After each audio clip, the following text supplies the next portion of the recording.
This has been a long time coming, but I'm glad to finally have it available for everybody. I'm going to be posting it to Atari Age later Cool. because a number of people have been waiting on it, but I wanted you to have it first. Awesome. Ah, What the heck is that? Oh, it's the S1. Yay. Yes. Yep. Yes. I finally got around to dumping that silly thing yesterday. I had to build a incredibly funky adapter cable because I couldn't find my original. Yeah, here's the cable that I used. Made out of cobbled together USB cable and joystick extension cord. But I finally got the thing wired up, and I dumped the ROM just yesterday evening from this machine right behind me, in fact. Awesome. Thank you. that's much appreciated. Yeah, I got one of the, I don't know if anybody knows Evie Solomon, but she does a lot of Commodore 64 work, and she's got a chip. It's specifically for Commodore 64 chips, but it'll do some of the logic chips as well too. And she's got a little adapter that drops in the diff slot, and using a 40-pin header with a chip clip makes it much easier, at least for me, to get some onboard dumped without desoldering and taking it off. So. Yeah, unfortunately, it's a here in big my question of office, wire. which is where my only S1 machine is, I didn't have the means to desolder the ROM, and I would have Right. had to build an adapter anyway. So dumping it in software was the way to go, but I still needed a cable. I thought I had one, but I couldn't find it, so I built a new one. I improvised. Good. So, and that, I believe, is the very first time that ROM has ever been dumped, as far as I know. So it's now available. You know, I knew that I had one. I think the one that I did have that was an S1 was the one that I wound up giving to Larry Shilkoff, and hopefully he'll be on later today. He only lives about 30 minutes away from me, but I was in a panic because I was trying to get a working machine to him so he'd have something to work on, and I think I inadvertently gave it away. But thank you very much for dumping that. Yeah, sure thing. Sorry I kept you waiting on it so long. Oh no, it's good. I'm sure there's plenty of other things you can keep us waiting on. The website. Yes, the yes. NTSC motherboard. I have been piecing that thing together gradually. I've been waiting on my graphic artist to finish up the photographs that we took over the summer. Oh, But good. he's finally been sending those to me. So I hope to have the website finally up and running by the end of the year, once Very cool. school stops monopolizing all my time. And Yeah, school starts taking over for me in about 2 weeks on the 30th. So yeah, it's been a busy semester for me. Yeah, I either need to finish this board or I don't know, do something else. All right, well, we're getting there. I noticed Roy muted himself. We've got a fairly new member. I know Greg's been around a bit for a while. Greg, are you there? Gregory? Yeah, I'm here. Oh, good to see you online. Yeah, thanks. I'll just kind of lurk for a while. No problem. We enjoyed that kind of odd shot of your ceiling there a few moments ago when your video was on. Sorry. No, it's okay. All right, so it's 7:07. I figured we'd get started. Everybody except for Greg has been on one of these before. So what I'll do is to kind of give some people some time to start off, and Roy and Greg, Jay said he's going to have to leave in a bit. He's got something else to do. But I was going to go through really quickly the process that I go through in reverse engineering the motherboard. I don't want to spoil the big reveal because I'm going to save that for Mack a little bit later. But we do have Rev B of the board, which we've had on PCBs for a while.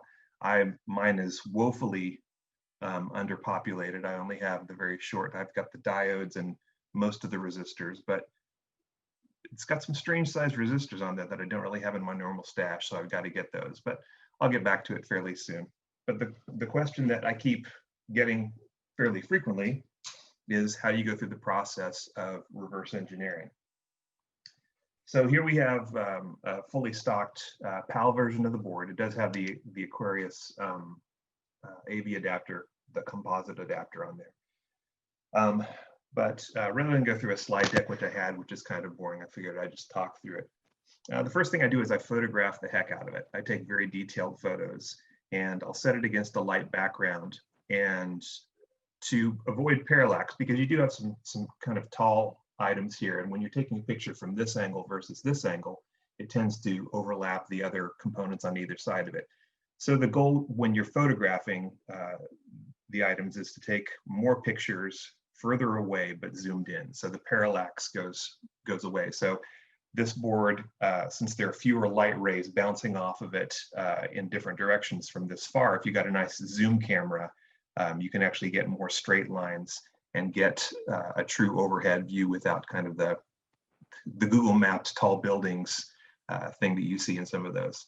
And then I use Microsoft Photo Stitch to stitch, pictures of both the front and the back. And the back's important too, even though there's really no components. Well, mostly no components. There's a couple of bodges here and there that they use.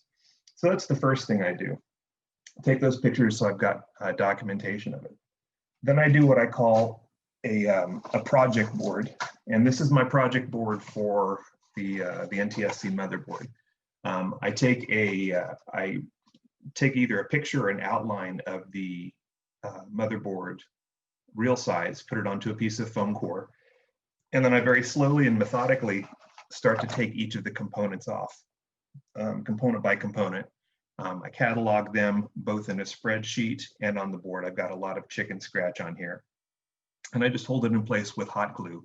That way, if I ever need to use one of these components again, I can I can use the heat gun and it wipes right off. And then as I'm doing that, I also double check the markings. Most of the items on the board have proper markings, but some are weird because particularly components from the mid 70s to the mid 80s used slightly varying standards. Sometimes capacitors would be listed in picofarads, sometimes they would be listed in kind of a hundreds based notation that is more towards nanofarads. It's all over the board. Transistors with bad ones as well. Yeah. And so I'll double check those with a ECR component tester, and then I'll also verify that the logic chips work. This board was from a working unit, so I had no problems with that. Then after I'm done with that, I should have a completely bare board. And what I'll do is I'll go through and I'll smooth it out. I'll take the solder, if there's any, particularly on the standoffs or in the corners where there was the RF shield. I'll smooth those out, make sure it's perfectly flat so I don't scratch the surface of my flatbed scanner, because that's the next thing I do. I put it in a flatbed scanner. I have one that doesn't, that scans the whole width. It doesn't use a parallel or a distortion mirror on it, so I don't get weird color rainbowing things on the edges. On a piece of paper, that doesn't matter, but on something like this, it's really important that you have a scanner that can scan the full bed. I'll do both sides, and then I'll take it into Adobe Illustrator, which is my tool of choice for the layout portion of it. From there, I'll create a board outline. Then I'll identify the vias with an X so I can get the center point. But so I use an X for those because then I can, when I bring those into Eagle, which is the tool that I use, I can tell an X from a plus because all of the components are centered on a plus symbol. And when you've got two pluses on top of each other, it makes it a little tedious to try and do that. One of the things that I did do on this particular board is I tried to maintain the vias. For some reason, Radifin, when they were making these, were very, I guess persnickety, or maybe it was just the solder wave, I don't know, that they plugged all the vias up with solder as well too. So I tried to maintain those so it was a little bit easier to tell the differences between vias and the through-hole components.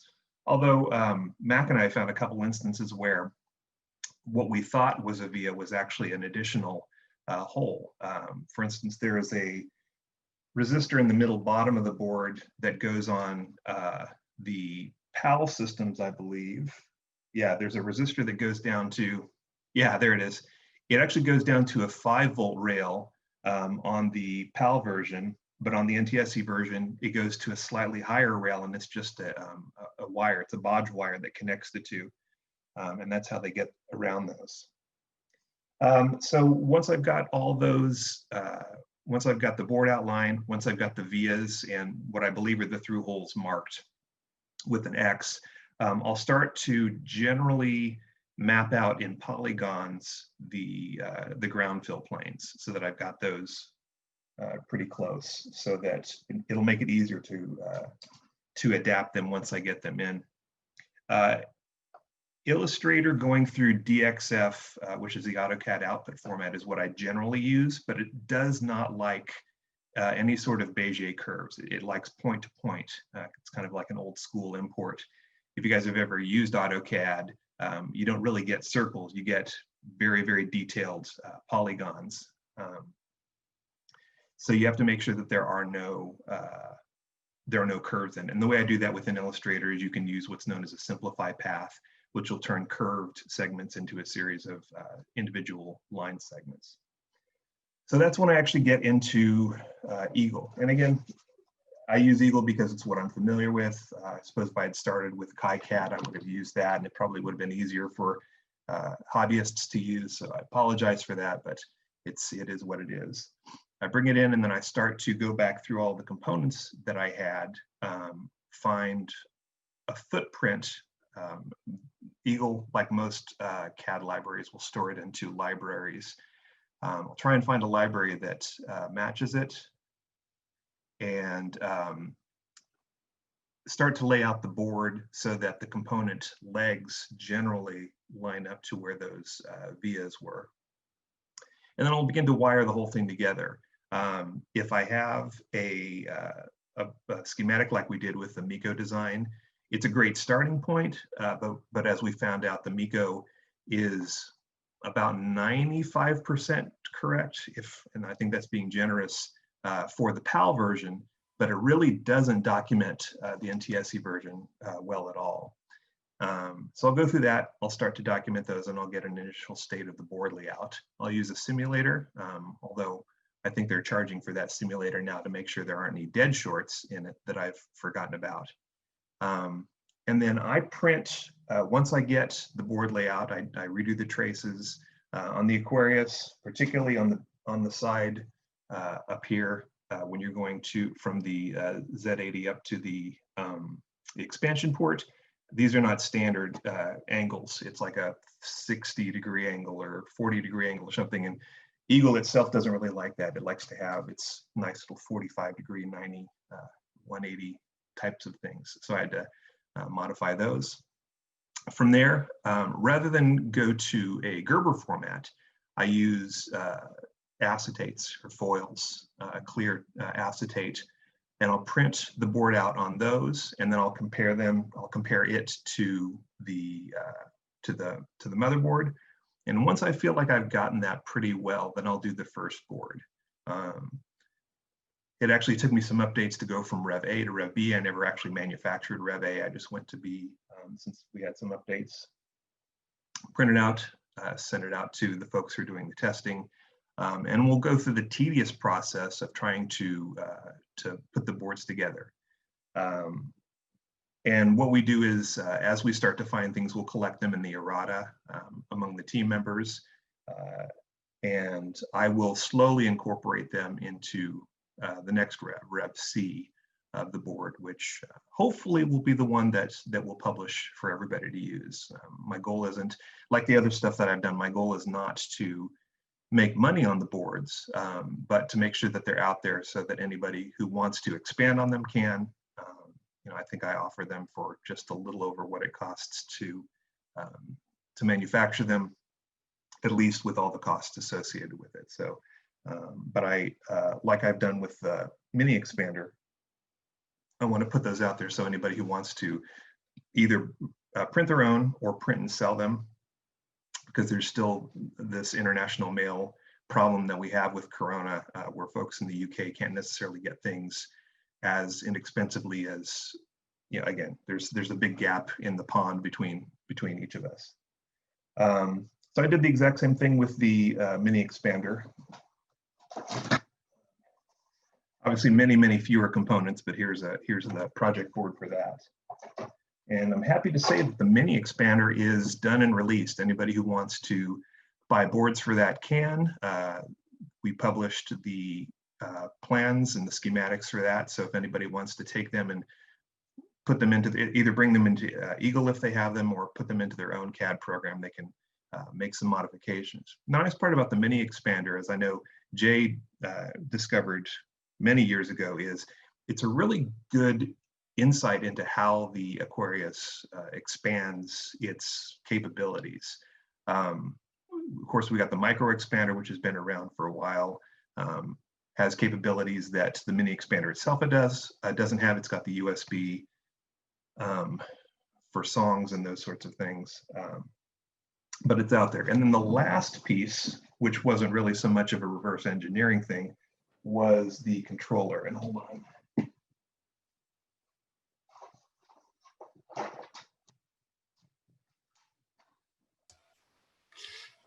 I have to say, I remember the light bulb moment when I suggested, well, you can do it all with diodes.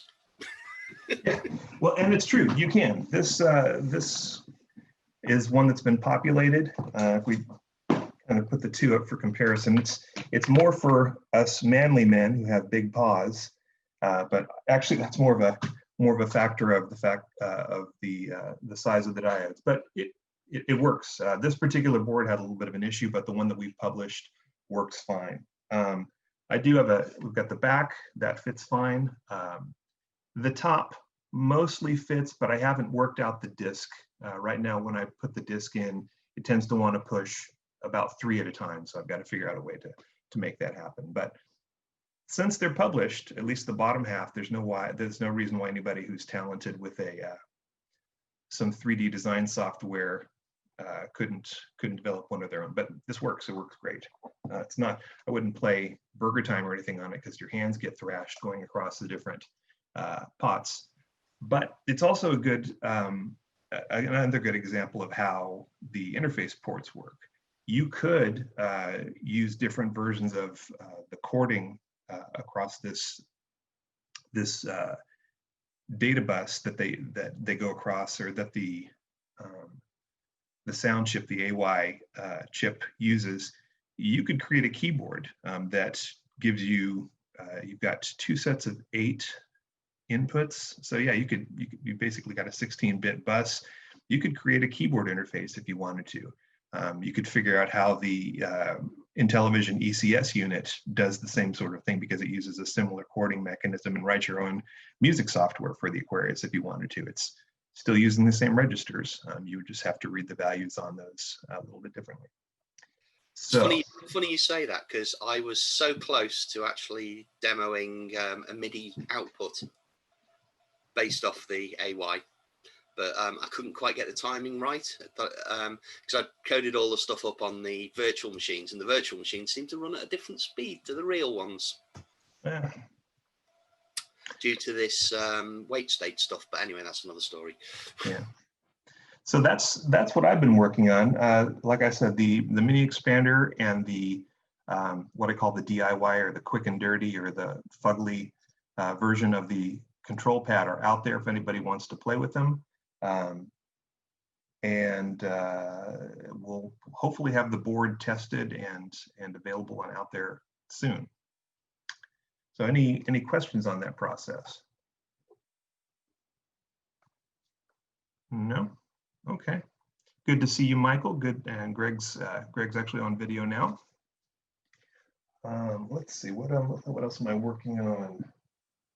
I don't think so. I think I'm pretty well busied up for a bit. Jay, did you want to make any plugs or pitches before you headed off? Yes, unfortunately, I have to leave early, as I mentioned at the start, but I at least wanted to pop in and say hello to everyone, and thank you for inviting me. And keep me in mind for the next meeting, too, because I hope to have a lot more to share by that time. But for those joining late, I posted a dump made for the first time ever, to my knowledge, of the S1 version of the Aquarius system ROM. This was dumped from the machine right behind me just yesterday, so this is brand new. And I tested it in virtual Aquarius. And one glitch with that emulator that I wanted to mention is that to use the S1 ROM, when you launch Virtual Aquarius, I'm looking at it right now, you have to go into the configure menu and then choose configure memory and choose the option in the ROM section to load the basic ROM from disk as opposed to using the built-in ROM. However, if you then click browse to the ROM, the dialog box doesn't appear. I think it's just a glitch in the emulator. So all you have to do is take that ROM that I posted, unpack it from the archive, of course, rename it to radifin.bin, and place it in the emulator's ROM folder in place of the original. Rename the original to something else so you still have it, but deposit it in there and then reboot the emulator. And when you do that, you should see BASIC without the S2. So that would be the S1 version.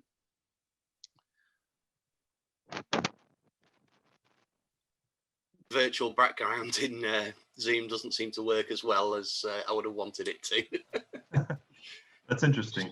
I've just tried to get the that's a snip from Virtual Aquarius of the S1 ROM. Yeah, well, your massive DJ speakers are in the way. So. Yeah, I know. But the trouble is, Teams and Life Size both completely blank out the entire background and just leave me. But Right. Zoom seems to not do that. Yeah, it uses a mock green screen. Yeah. Okay. Oh, that's cool though. All right. Roy, anything you wanted to cover? Anything new? I know you've been adding to your collection for the past few weeks that we've seen on the other forum, but Yeah, one of these days you'll get a BBC B Plus.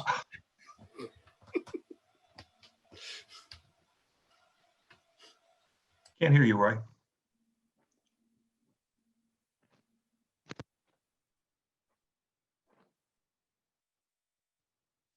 He's using the Zoom Aquarius version without the mini expander.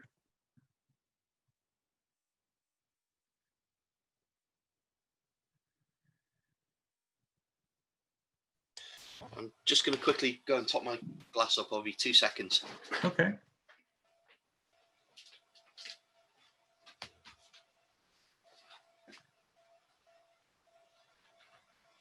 He's plugging in. We don't have, unfortunately, we don't have James Host here. He was in last time, but I think he got what he needed.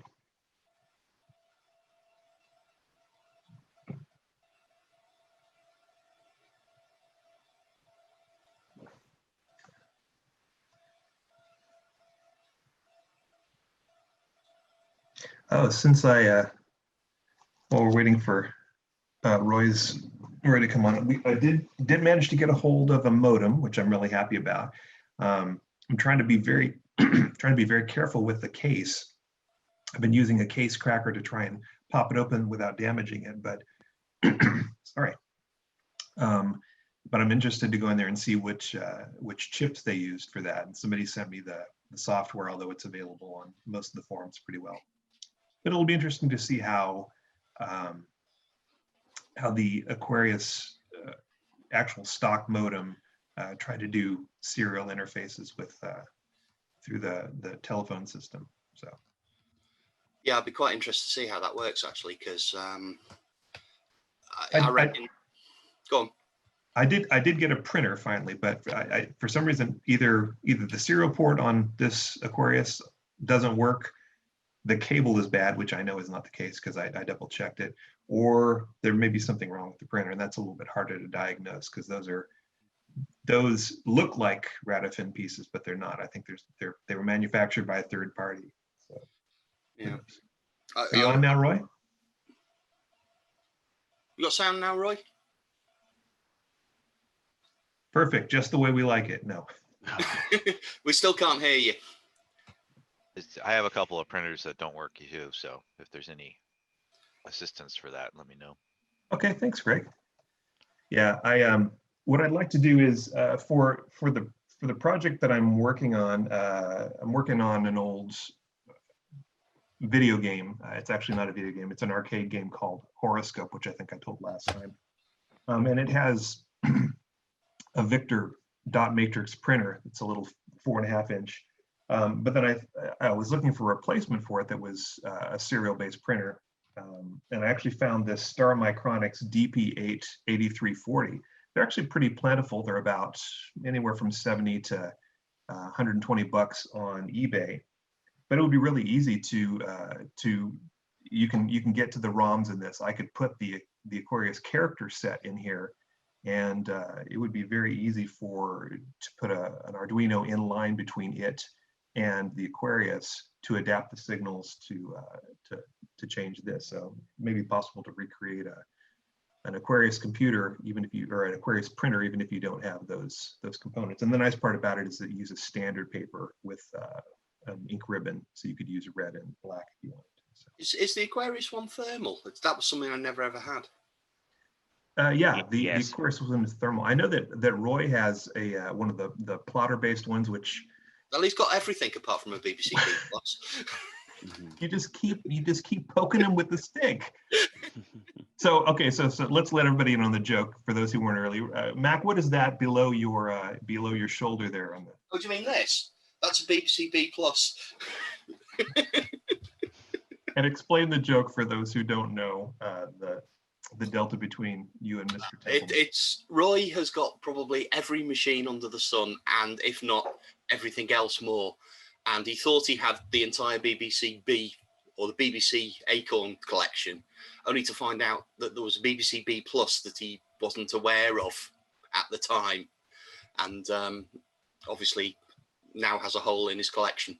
And they're actually, I think, reasonably quite rare or quite expensive. Yep. All right.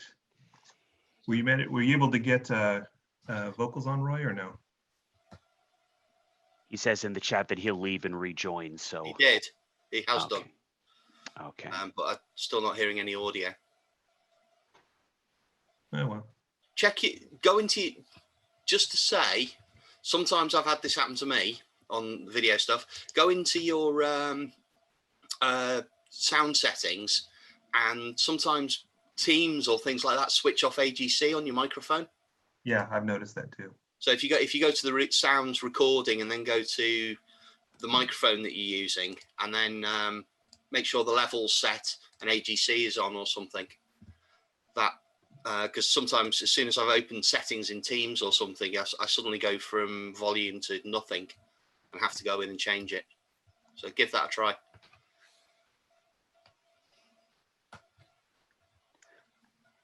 All right. We'll give Yeah, him- those Aquarius color plotters are interesting. If I understand correctly, those use an Alps printer mechanism, which was used by a couple different companies. Atari had their own version of that printer, the Atari 1020. I know Commodore had one. A couple other companies repackaged it in their own cases. And one of the problems with that printer is that the drive gears, one particular drive gear inside, is beginning to crack with age. So a lot of those printers are non-functional, or they will be soon because of those cracked drive gears. But someone popped in on Atari Age recently who actually had new replacements, which are brass instead of nylon. So those printers can be restored to functioning condition. I'm going to try one myself in my 1020. Oh, very cool. Okay. Yeah, and the So you Aquarius printer is indeed a thermal printer, and that again was sold under a couple different names too. So I take it's not so much of a. I want to say thermal printer as the ZX Spectrum, but that's not really thermal. That's like sort of electric arc. Yeah, use Kind that of. silver coated paper, as I recall. It's aluminized, and if you actually switch off the light and watch it print, you can see the sparks. It's actually quite cool to watch it in the dark. And so a regular thermal printer will not, because there's nothing to arc to, right? No. Okay. It's just pure heat. I had for my Spectrum 128, I had I can't remember the make of it, but it was like an 80 column thermal printer. So it was, who was that? Alphacom 32. No, it wasn't the Alphacom 32. It was and it was the one that Dixon's were selling with it. Serial 8056 or something like that. Yes, Serial 8056, that's the one. Yeah. And which was indeed a serial printer that basically used thermal paper. I actually handed in assignments printed off that. I bet they don't exist now because they'll have probably just completely faded away. But yeah. Well, that for a while was the only way that I was, when I first had my Aquarius back in '84, that was the only way I could save my programs for a while, until I figured out how to hack a Radio Shack cassette player to do that. But Yeah, I did well, the same. In fact, one of the solutions I've been meaning to try with the Aquarius is to try an external printer buffer. In particular, there's a practical peripherals made these years ago. It was called a Micro Buffer Universal 16. Yeah. They're pretty plentiful on eBay, and they're actually external printer buffers. They take either serial or parallel inputs, and they output to parallel. So what you could do is you could have this micro buffer. You'd have to program it to work at 1200 baud, but then you can print whatever you want from the Aquarius. It'll fill up the buffer, and then it will send it on its way to whatever printer you want. So with control codes and whatever, you should be able to interface it with matrix printers, laser printers, pretty much anything you want. Yeah. Hey, come on! I reckon writing a driver for a laser printer on the Aquarius, never mind using up the entire RAM. Maybe, although there's Well, the PCL control codes are just embedded in the document. Yeah, they're dinky. Yeah, Yeah. it's like and in fact, this Star printer uses those same sort of control codes. They use ASCII 0 through like 20 or something like that to do those same control codes. I seem to remember I used PostScript. I did more PostScript stuff back in the day rather than DCL. Me too. Yeah. I think PostScript was a lot heavier. It is, but there's still a lightweight standard on it where you can get most of what you need done. There's the PCL is easy to go through. But all right, well, it's Have about you seen 7. the retro printer? Well, what's that? It's a Pi Hat that has a, the current one has a parallel interface, but they're gonna make a serial one as well. And Cool. it has a Epson emulation to PDF. That's Okay, very cool. so So you can I just bought set it up several- to print to the printer on a regular printer, whatever's Linux compatible. It's pretty cool. And we integrated that into a Texas Instruments emulation for the Pi that we did. So we actually used their Epson emulation. It's really slick. Yeah, I'm there's Epson. You're talking almost like the LX100. That type Yeah, of stuff. it'll do color too. So pretty cool. this Star printer that I have also has a parallel version of it.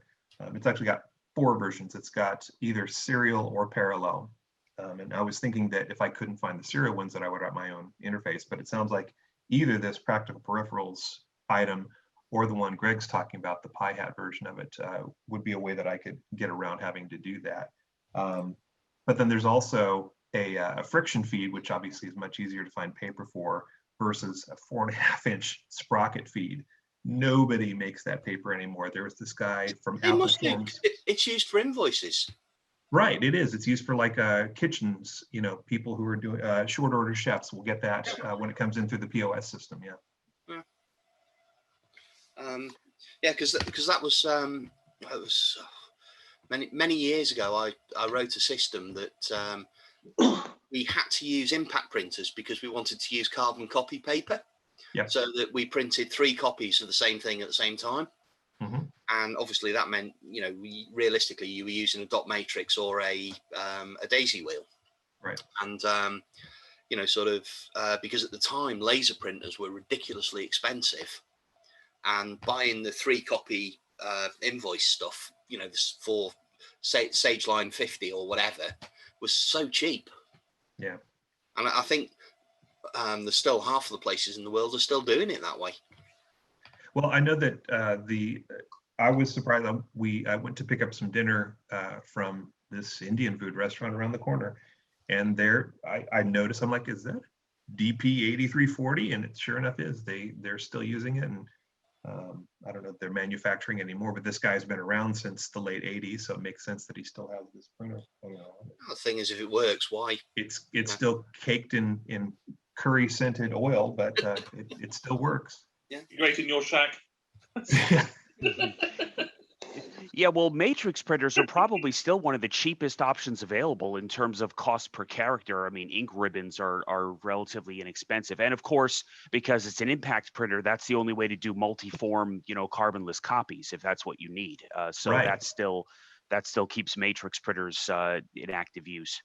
And ribbons can be re-inked. So Well, Yes. yes, unless you got like the Juki 6100 was a daisy wheel, but it actually had a bit like the IBM typewriters, where if you threw the cartridge away, somebody could grab it and then completely read everything you'd ever printed. right, yeah, the carbon film ribbons. Yeah, I remember those. hated those. It's It's classic Gillette theory where throw away the printers, charge them an arm and a leg for the ink. So do you mean what HP do now with current lasers? 20s, yeah. oh yeah, I know. My default print mode is color on this thing, even when it's black and white. Their version of black and white is overprint yellow and blue and magenta on top of the black to make it look better, which is clearly just burning up those cartridges because the black toner is fine for that. So Although interestingly, my HP color printer, the cyan cartridge has been saying replace for 2 years now, and it still prints perfectly. is it a legit HP? Yeah, it's an original HP cartridge. It's basically saying it's got 0 pages left, but it still prints perfectly. Yeah. Anyway, welcome back, Roy. Have you got sound? No. You can hear us, but we can't hear you. From the laptop, then. Try a laptop. You try the laptop microphone? I'm afraid I actually need to duck out, so maybe that will fix it. So who knows? All right. Well, you got a very, very quick preview of what I'm going to show anyway. So I think, and I'm sure you'll watch the recording of it at some Yes, point. definitely. Can you And I repost that link, appreciate Jay, before you go? your having me with you, and definitely keeping me in mind for next time because I hope I have a lot more to share. But in the meantime, enjoy using the S1 ROM, and again, it's in the chat for anyone who wants to download it. Yep, I've already got it downloaded, and I'll shortly be burning it to actually try it in a real machine. Excellent. A real machine or a real reproduction machine? A real machine. I gotcha. Or KJ, a real, thanks. not so real machine. Okay, well, thank you, everybody. All right, okay. You ready for show and tell, Mr. Wharton? Right. Tell you what, then let's. I'm going to jump over to my other camera, and let me just. I need to mirror that. Oh, it's moved. I will apologise for the fact that it's not perfect, but trying to get a perfect thing.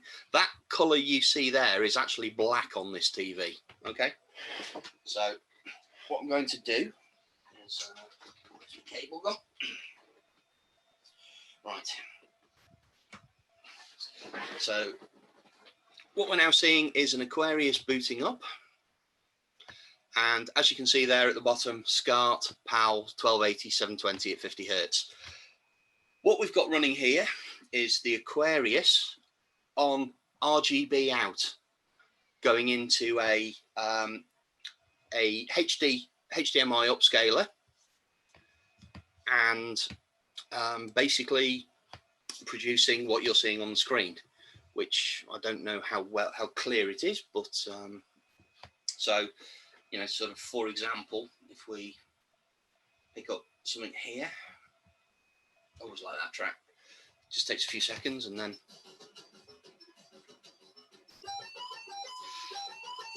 Trouble is, what you can't see is that is red, green, and blue in perfect red, green, and blue. But sadly, that's not showing on the video. But what's interesting is obviously, as you can see, it's an Aquarius running the mini expander. What's interesting about this is if I take the camera now and move it to the Aquarius, we can see that. I'm just going to move my video center screen so I can see what we're showing. Right, okay. So I'm now going to move the keyboard off And this, as you'll probably notice, can we read that there? Is the Sean's Revision B board. And it is purely running on a 7.25 volt feed that's coming in here for the 5 volt reg there. So the entire board is running off one single 5 volt feed, and we have this bit here, which is the basically producing the video out via this little circuit here that we have. And there is no modulator or anything like that in. At the moment, sadly, I'm still running the PLA1 and PLA2, but everything else in this board, apart from the system ROM, because I never got around to burning, because I was hoping to get from Jay the S1 ROM so that I could do a switch between the S1 and the S2, but unfortunately, he's sort of held it back till today. So there's 3 chips that are from the original board. Everything else is basically brand new. I'm in the process of replacing PLA1, what was it? PLA2 with this little board here. I haven't quite got it finished and operational well enough to demo anything with it at the moment, but I've got the I've actually written all the FPG, it's not FPGA, it's CPLD. So I'll be doing that and then basically sticking that onto a 40-pin chip that slots in as replacement for the PLA2, and then I'll start work on PLA1. So we'll actually then have a complete machine that can be built from the boards, from scratch. So this is probably the first time an Aquarius, a brand new one, has been seen by more than one person operating for, 30 years?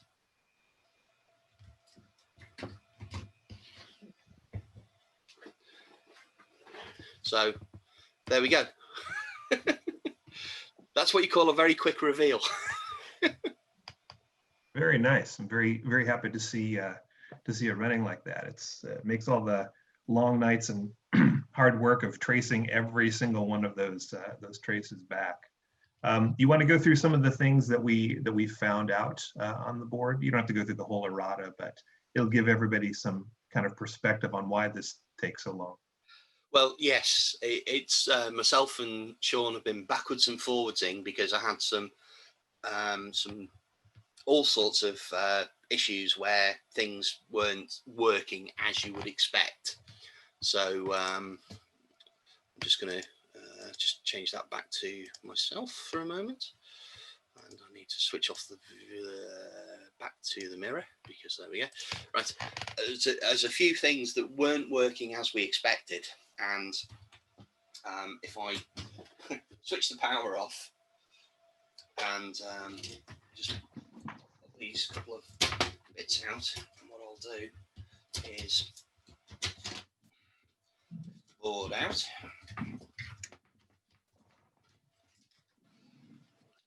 You can start to see things, for example, on the back here, where there's little wire hacks that have been done, because these are things where the board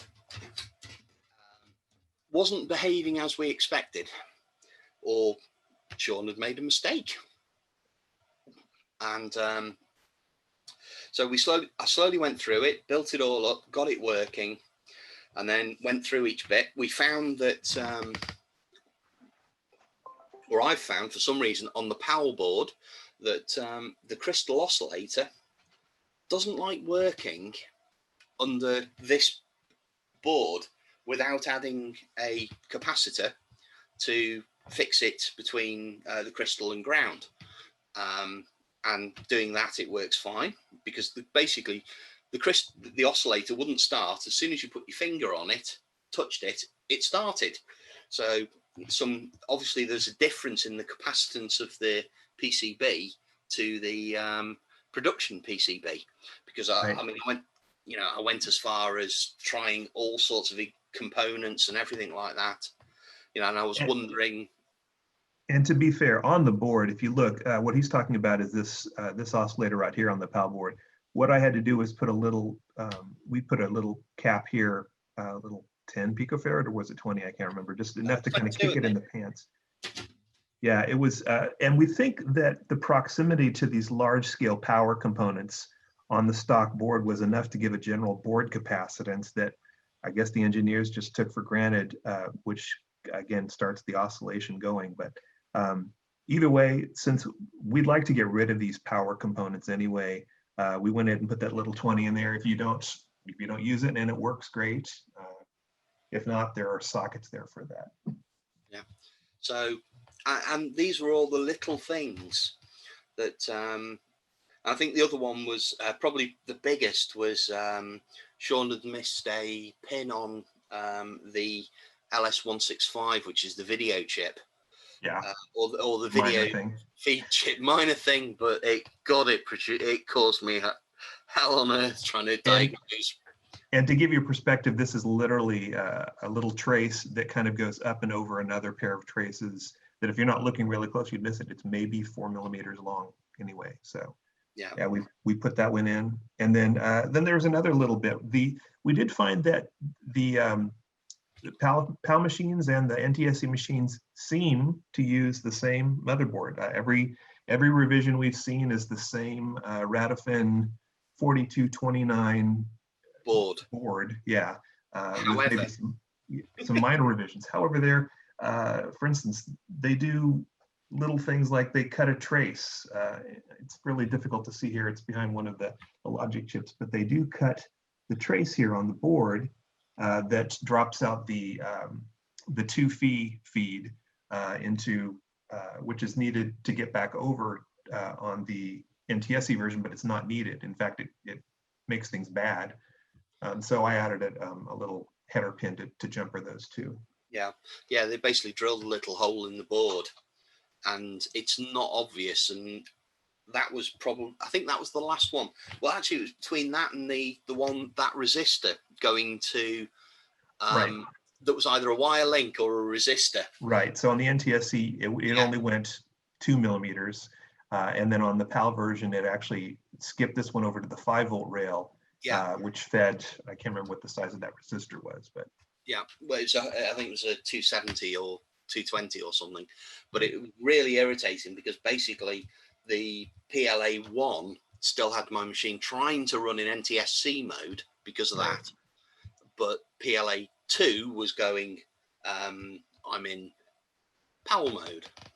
Yeah. So anyway, and these things have taken a while, sort of, me finding some time to go through stuff and then getting the oscilloscope and logic trace up and everything to actually identify what the problems are, and then coming back to Sean and Sean going, "Are you sure?"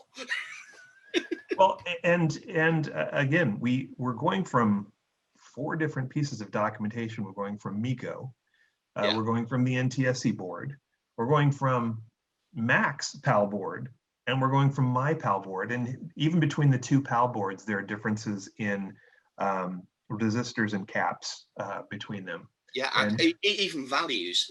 Yeah. The actual, some resistor values are completely different. And, sort of, because I've said, well, they're this, and they're this on my 2 PAL boards. And he's gone, well, they're this on mine. And it's like, well, what about these? It's like, well, I don't have those on my PAL board, but you do. And right. It's almost as if they used whatever components they had available. Right.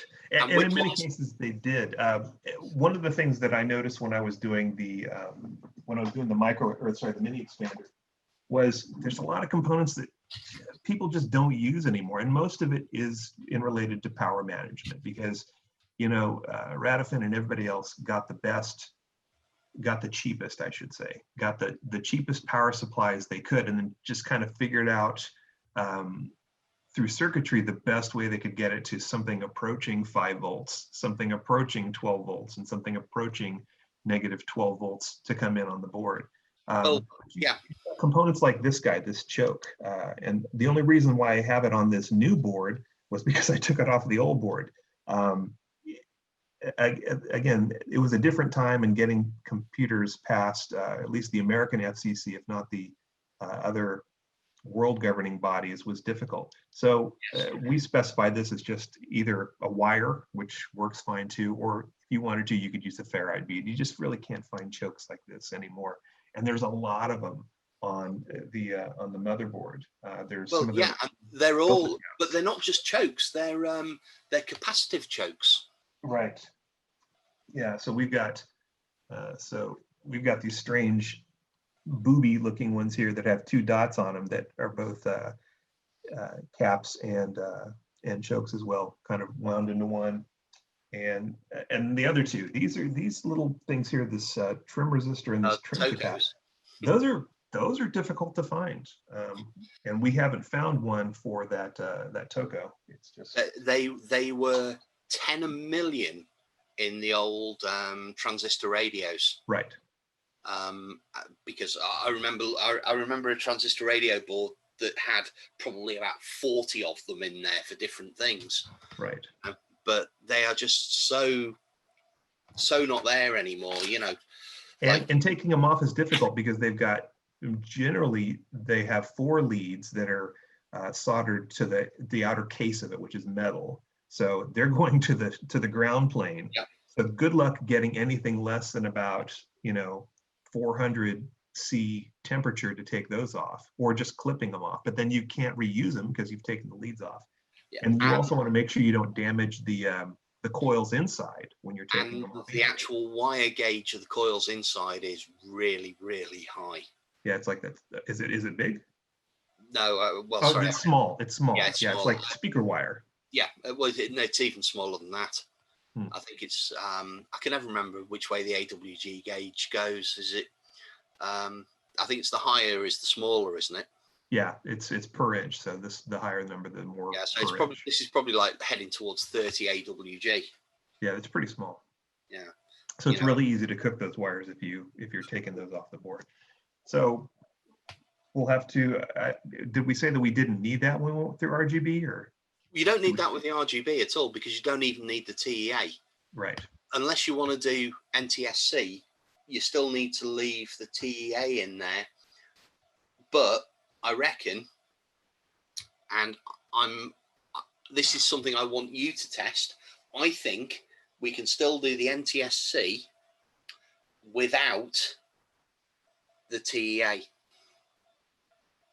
Makes sense. I mean, because the TEA I reckon if you switch the 2 PLAs into NTSC mode and basically take the TEA out but stick the 7404 in to generate the clock, I reckon you'll be fine.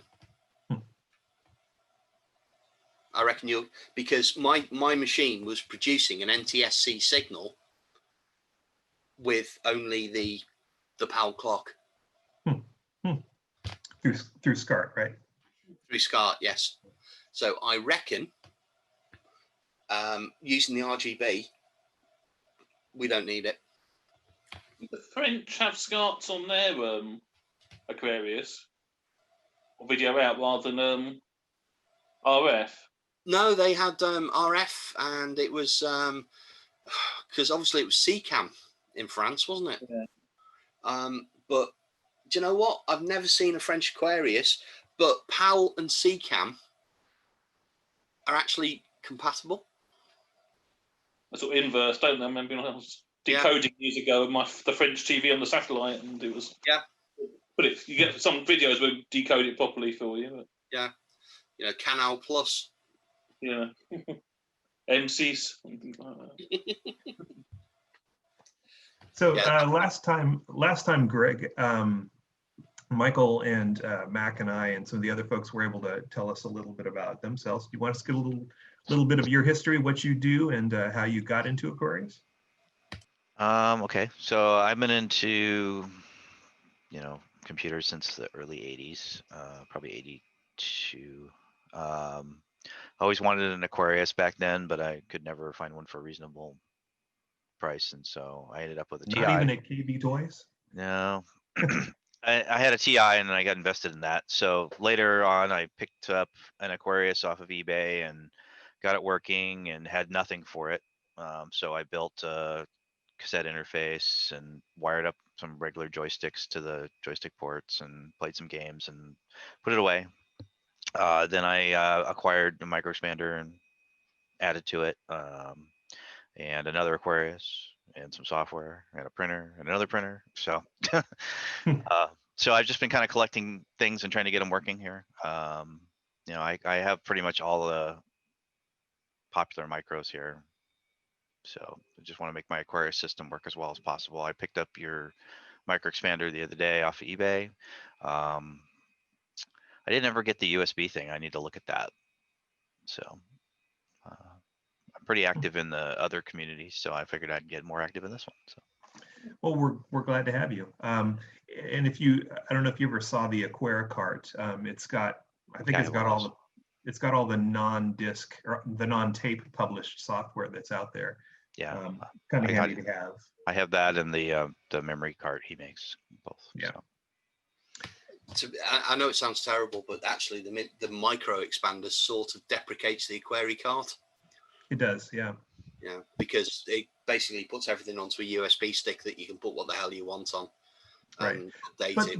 But you know, but again, for the intro, for instance, when I gave Larry one of mine, I made sure I ordered the memory and the Aquarius cart with it because it's a good entree. You know, if you don't know how to get stuff on there or where to find the CACs or those sorts of things. Yeah. Well, to be honest, Virtual Aquarius, if you download it, actually comes with all of the CACs and ROMs, I think, pretty much. Many of them, yeah. You know, it's not everything, but it's most things. So, Roy, you managed to get sound working? No. You can get a little whiteboard and write it out for us. Well, at least give us a little cover shot of Aquarius worm, which is again one of the rare joys of our team is that we actually have new software being produced, and he's got to go get a copy of it. But Greg, Aquarius worm was yeah, I have a copy of it released. Yeah, it's fun. Of course. Anytime I see anybody come out with something new, I try to support it. So. Fair enough. So, Greg, I see that you're listed as arcade shopper in the thing. What sort of arcade stuff do you do? Any? Oh yeah, I have a pretty big collection, and probably one of the larger collections in Oregon here. So I have about 127 video games and 28 pinballs there. So I buy, sell. I have arcadeshopper.com as my website. I also do a lot of retro computer stuff on there too. So more of that than arcade games these days, to be honest. So yeah, it's more tangible for people. I've found that, and I do arcade games as well too. Oh, there it is! Yay, Aquarius worm. Whoa. Is that the original signed copy? No. Anyway. What, you sold that on eBay? He has got his Aquarius t-shirt on though. He does, yeah. We need to get some new ones printed up. Yeah, I need one of those. Hang on. And he's got his hat. Of course he does. Yes, he definitely puts the B in subtle. Or the plus in B, but anyway. Oh, he just keeps digging at it. So yeah, for me, I have. Have you got a cyan and the yellow version? Cyan, wow. Green, and yellow. So the three things. Has it got press basic to press return to start? No, he's got that tattooed on his right nipple. Yeah, or on his forearm. So Greg, I was saying that yeah, I do some arcade stuff as well too. I've finally managed to whittle my projects down to only having one in the shop at a time. And I mentioned I was working on that horoscope game, which there's no schematics or anything for it. So I actually have to reprogram it into a couple of Arduino Megas just to get everything in. And that's fine with the client. The client had a non-working cabinet. It actually came off of the Queen Mary when they refurbished their arcade and Oh, made wow. it into something else. But so hopefully I'll have that out of the shop and I can finally rebuild my Star Wars game. It works fine, but it's, you know, You finished that? you know, You never yeah, I finished. finished it like I finished my version of the Aquarius motherboard. Yeah, those color vectors are always needing tuning and updating and Yeah, the Wells Parts. Gardners, at least they're a little less finicky than the Ampliphones. But I've got that, and I've got I just picked up a gauntlet for a song. So I think I'm going to redo the cabinet completely on that and put that oh, together. cool. The original Gauntlet, or did they update it to Gauntlet 2?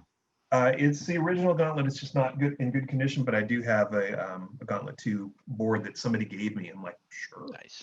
over there. So I don't know if I'm going to do a switcher inside of it, or maybe I'll put it in the original cabinet after I refurbish it. I got really lucky and I picked up serial number 42 of a Gauntlet 2 dedicated. So Oh wow, that's very cool. I can't remember the serial number. I have a very low serial number Space Invaders Deluxe. It's Oh. like less than, I think it's like 1800 or 2100. Yeah. But again, like a lot of them, it was sitting in somebody's garage. It got leaked on, so the Yeah. particle board expanded. So yeah. Yeah. Next most year, of them are a nice combination of carpentry projects versus electronics projects. But next you'll be telling me you've got a low serial number of blinking ET on the 2600.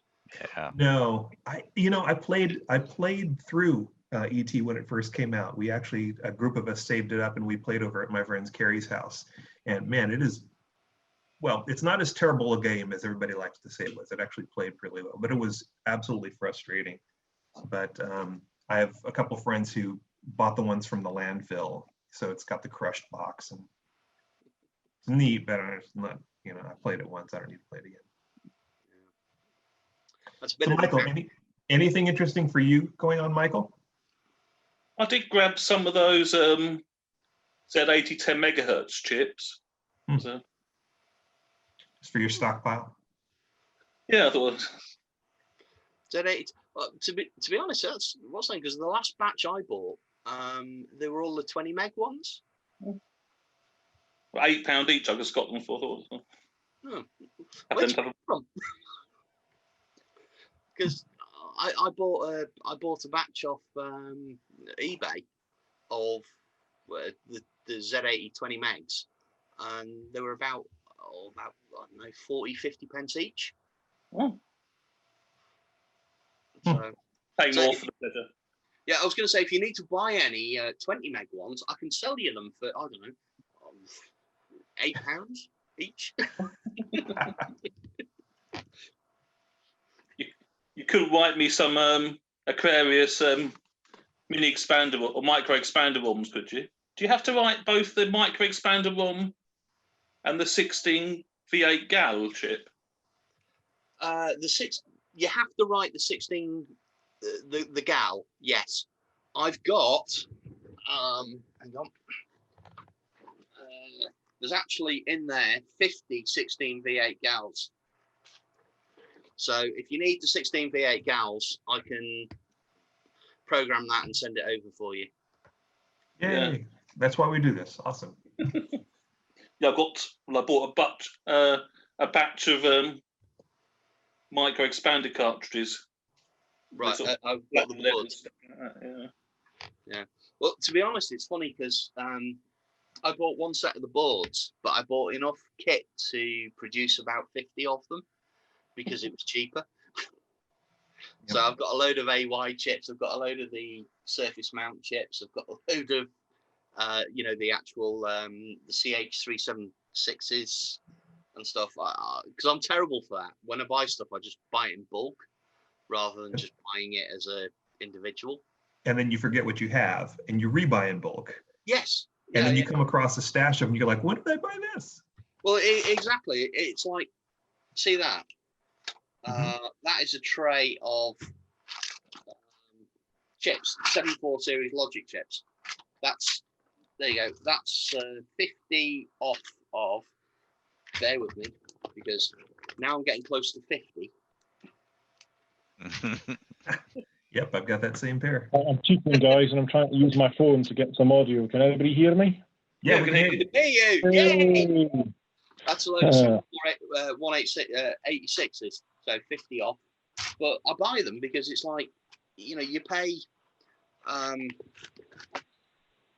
usually pay about £4 for 50 chips, but you pay like £3 or £2 for 10, or, you know, so I usually just end up buying them bulk.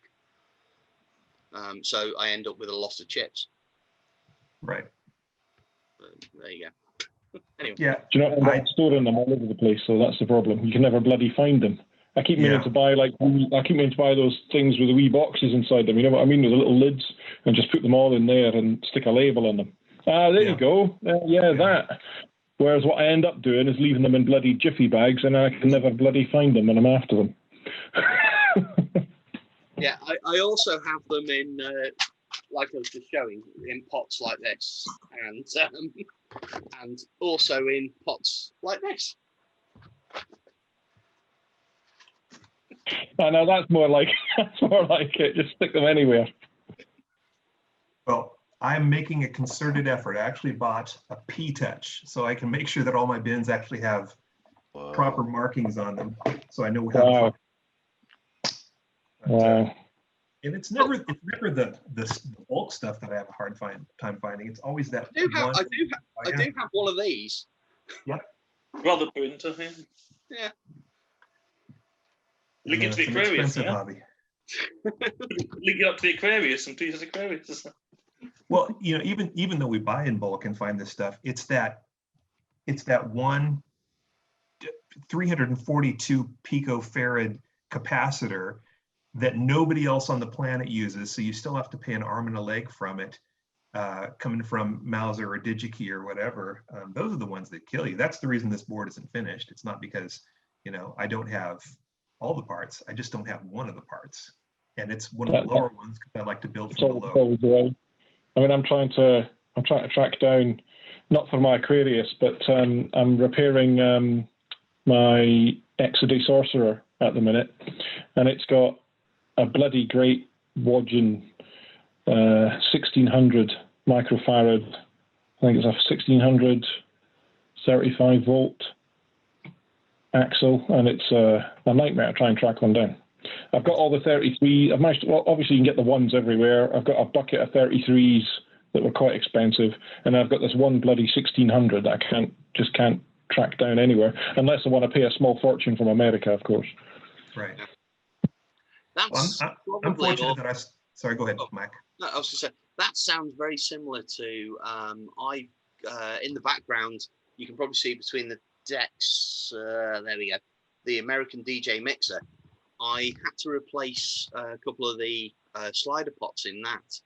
And the only place I could get them from that were the right size and the right value was Canada. Yeah, so I thought, right, sod this. I need to replace one. I'm going to buy 10 because shipping for 10 is the same price as shipping for one. Yeah. And I think it cost me about I think it worked out about 20 Canadian dollars. So I've now got enough of those. Should any more fail, I don't need to worry about it. But it was the only place in the world I could get it from was Canada. Well, and even I mean, I'm here. I've got some American DJ equipment too, some of their lighting equipment. I had one of their light boards that had a strange not a digital wheel, but an analog wheel that they used that wasn't like any other. And even they didn't have it in stock because they weren't manufacturing that board anymore. They'd moved on to a digital version of it. Even having them in town wouldn't have helped you. But for the other thing, for Roy, I try to go to, even within COVID now, I try to go to a little place here, All Electronics. They actually have a storefront here in the Valley. I try to go there once a month and buy at least $20 worth of stuff, kind of, even if I don't need it. If all else fails, I'll pick up thing of solder and some flux, which I can always use, just to keep them in business, because it's nice to have them around for that time when I need to go over there and pick up a, you know, a 1600 if I need to. So not everybody has that option. Well, over here in Jersey, we have nothing. There is no component store at all. Everybody goes over to Mack's house to get it. So Yeah. Well, to be honest, I laugh at that because somebody did post in one of the Facebook groups saying, does anybody know where I can get some 270 ohm resistors and some LEDs on the island? And it's like, I just basically said, well, you know, depends what you want, but yeah, I've got, you know, and because you can't buy them here because there's nowhere that sells them. right. And anyway, it happened to turn out to be some vicar who was looking to replace a little LED on his pulpit that and yeah, it's like, you said a vicar, really? a vicar, you know, it's like, hey, it's, you know, I just like, That's it. yeah, you know, it's like, here, have a couple of I can't read the scriptures. you know, but it was literally, he wanted that, and short of buying it from eBay or Amazon or wherever, you know, because as soon as we look at RS and things like that, we suddenly get stitched with such delivery charges. Yeah. You know, The only person making money off of internet sales is UPS, DHL, and FedEx, and Jersey Post, because and Jersey Post. well, Jersey for me to send the you know, those little the boards to the UK, right, is costing me £7. That's for the AB, the The composite. AB board, yeah, Yeah. it's costing me £7, right, and it was actually cheaper to send it to the Czech Republic than it was to send it to the UK. Go figure. Yeah. So yeah, so I've now sold 2 of those boards. Yeah, we are fortunate here in the States. You know, as much as the USPS was taking a bashing, you know, during the voting stuff, it's still a great bargain. You know, we can, even the forever stamps, I can put, and for a while I was doing this, I can put one of those AB boards in a regular business envelope sandwiched in a bit of cardstock, and I can send it for, you know, $50 for 50 cents. And that's great. But then when it started to slow down, and you know, it was using the eBay International Exchange, where I mail it to Kentucky and they package up, put it in a big bundle, and then send it over. There was just no tracking for it. And I had some folks who got really disproportionately upset about the fact that their $5 board wasn't there tomorrow. I'm like, it's free shipping. What do you want? Well, I want it tomorrow. You really going to jump in and put an AV board in your Aquarius, your 30-year-old computer? All I'm going to say on that is, one of my mates in the UK sent me via first class. I've actually, okay, so you can see that first class, right? And it was posted on the 3rd of November, right?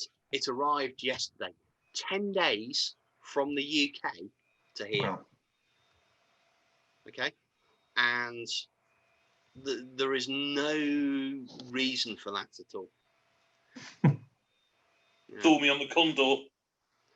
Or a trained dolphin. Yeah. Well, no, the Condor's the ferry that goes between Liberation, is it? Yeah. Yeah, the Liberation's the fast ferry, Condor's the slow ferry, and then we have the male plane, not the female plane, the male plane. So it drags a bit. Yeah. I thought it was just a cat boat. It just stood at the bottom of Land's End and just that was it. Boom, there you go. Well, if it was Land's End, they're really going to fucking miss. You don't know you've got to be Yeah. Isle of Wight, perhaps. Oh dear. So one of the things that, now that we're in the second hour, one of the things that Mack and I talk about a bit, and we covered this little bit last time, but you know, with the tremendous success, even though it's super expensive, of the Spectrum Next, we were talking about what we could do to expand the Aquarius platform. So we talk jokingly about the Aquarius Next and some of the things that we'd like to have on it. For me, I'd like to make it as open and as accessible. And while the hardware is interesting to me, it's really a means to an end. I'd like to be able to make it easier for folks to develop. Yeah, that's nice. It's a nice design. Yeah, the reason I'm saying this, I finally given in and bought one. It's cost me 325 quid, and I'm not going to get it until August 2021. Yeah. You might get it earlier. It's not going to be like us. I mean, I think I waited almost 2 bloody years for this, I think, because I'm a KS1 backer. I did the KS1 or KS2. I did it as a once they'd finished it, and I thought they would do. Oh, as a purchase from the website. Yes. Yeah. Okay, cool. Brilliant. How much did it cost you? 325. Bloody hell! Wow. I think I paid. Yeah, I know. I think my 225 or something. I've got an accelerated one. Yeah, well, it's the same one, but basically, what they said is they screwed up. They basically first time around they fucked up. Pardon the language. Yeah. They didn't include VAT on the purchase. Yeah. They then said we need to charge taxes. So I've now had to pay the UK government £20 per £100. So I've paid 70 something quid to the UK government that I don't need to pay because I don't have to pay UK tax. But they're selling it at that price because Kickstarter didn't allow, and they've done it on their website, doesn't allow you to do an ex-VAT sale. Bastards. Sorry. Rant over. No, nothing wrong with that. So for an Aquarius Next, would it be an FPGA type thing as well? Is that what we're thinking? Or? It's a good question. There is already an FPGA Aquarius. Right. There's a core for some of the standard, like the Mister.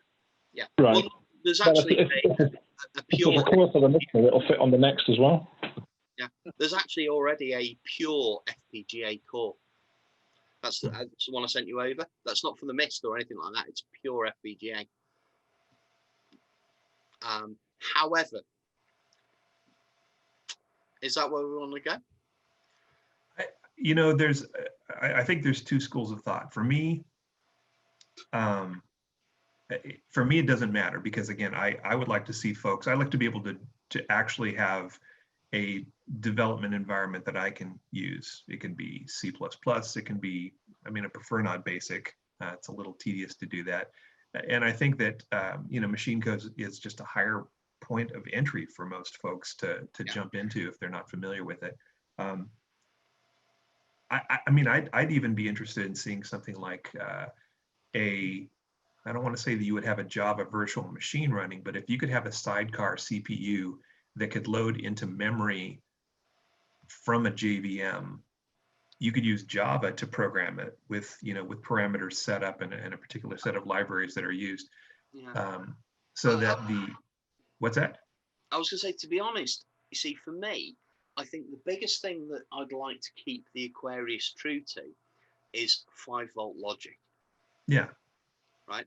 And if you go FPGA, really starting to go 3.3, 1.8. Yeah. Okay.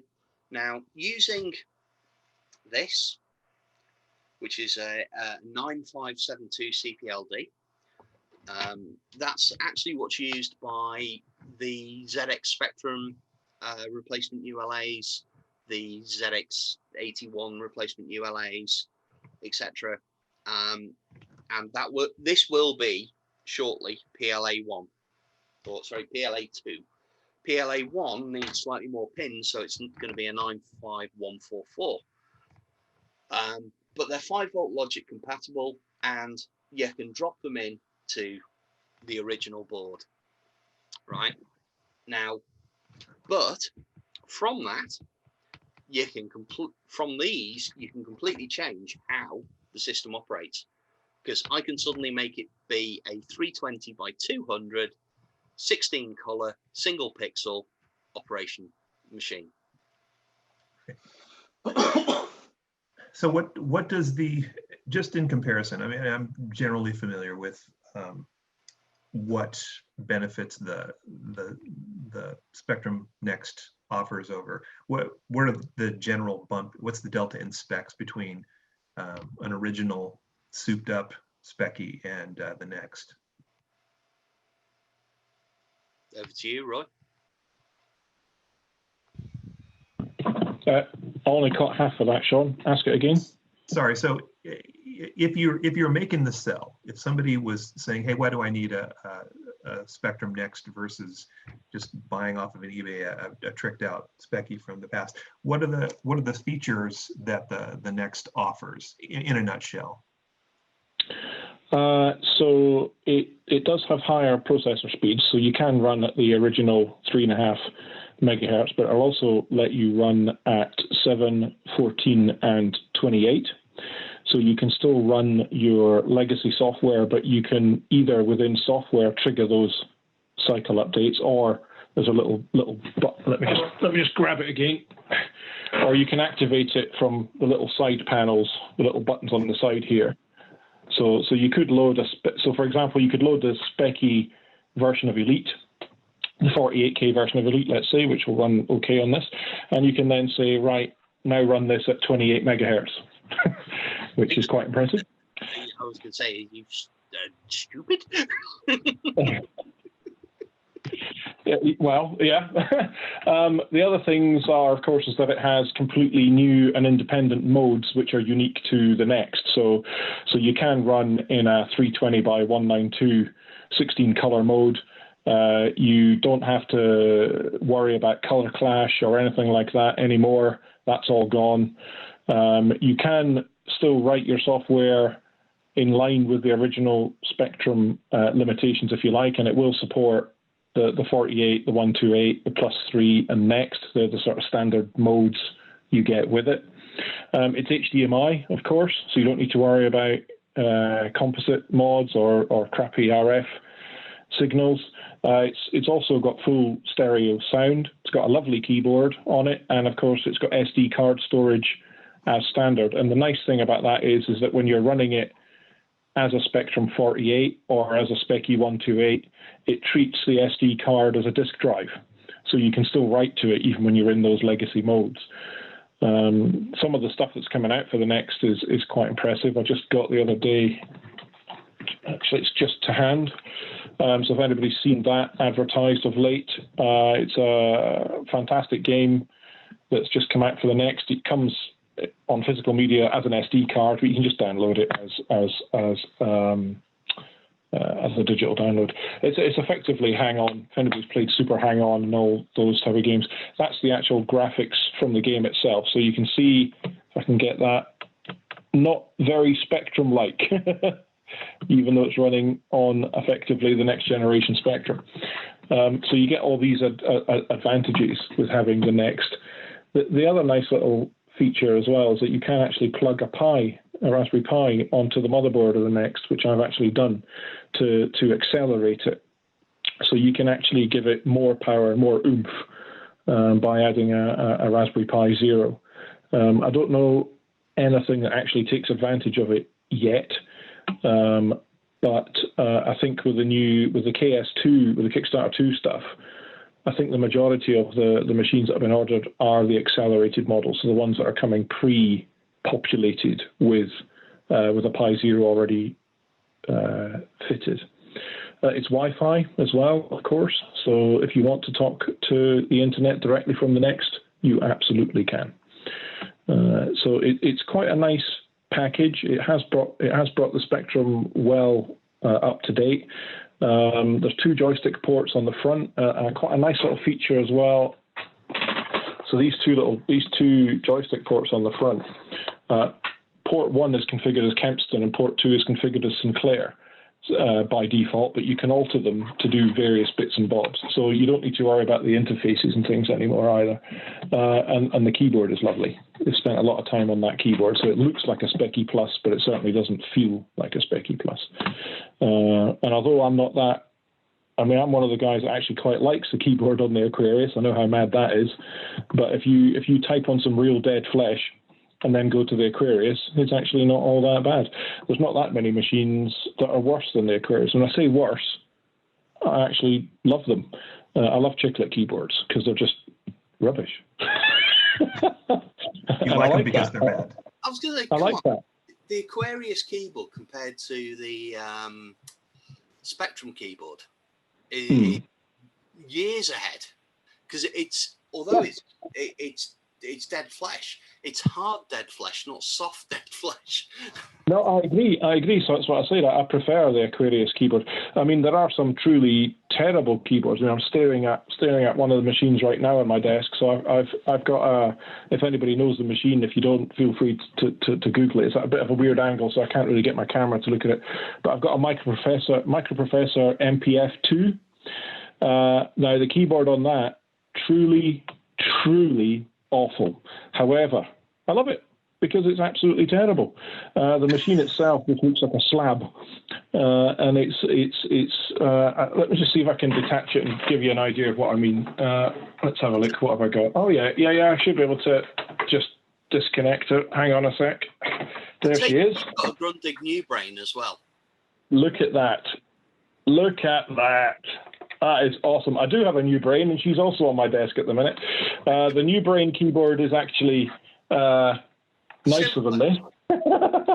Similar, though. Very, very similar, but look at that. Let's try and get that. Awesome.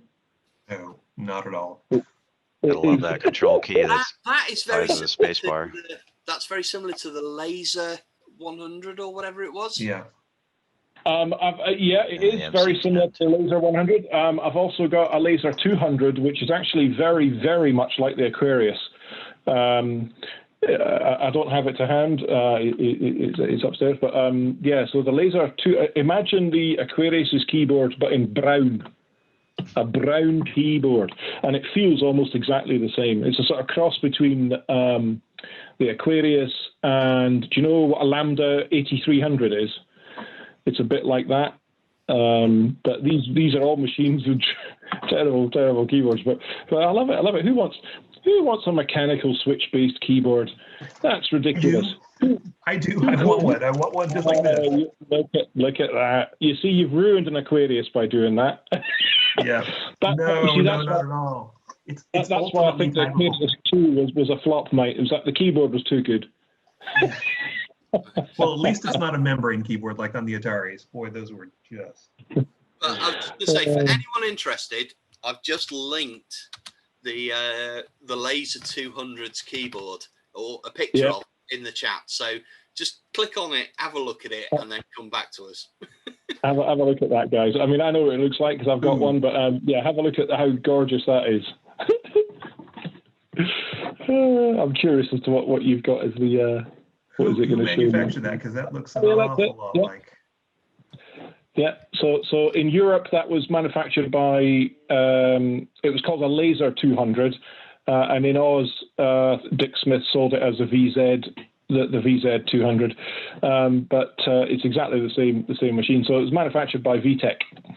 So the VTech machines are terrible. They are terrible machines.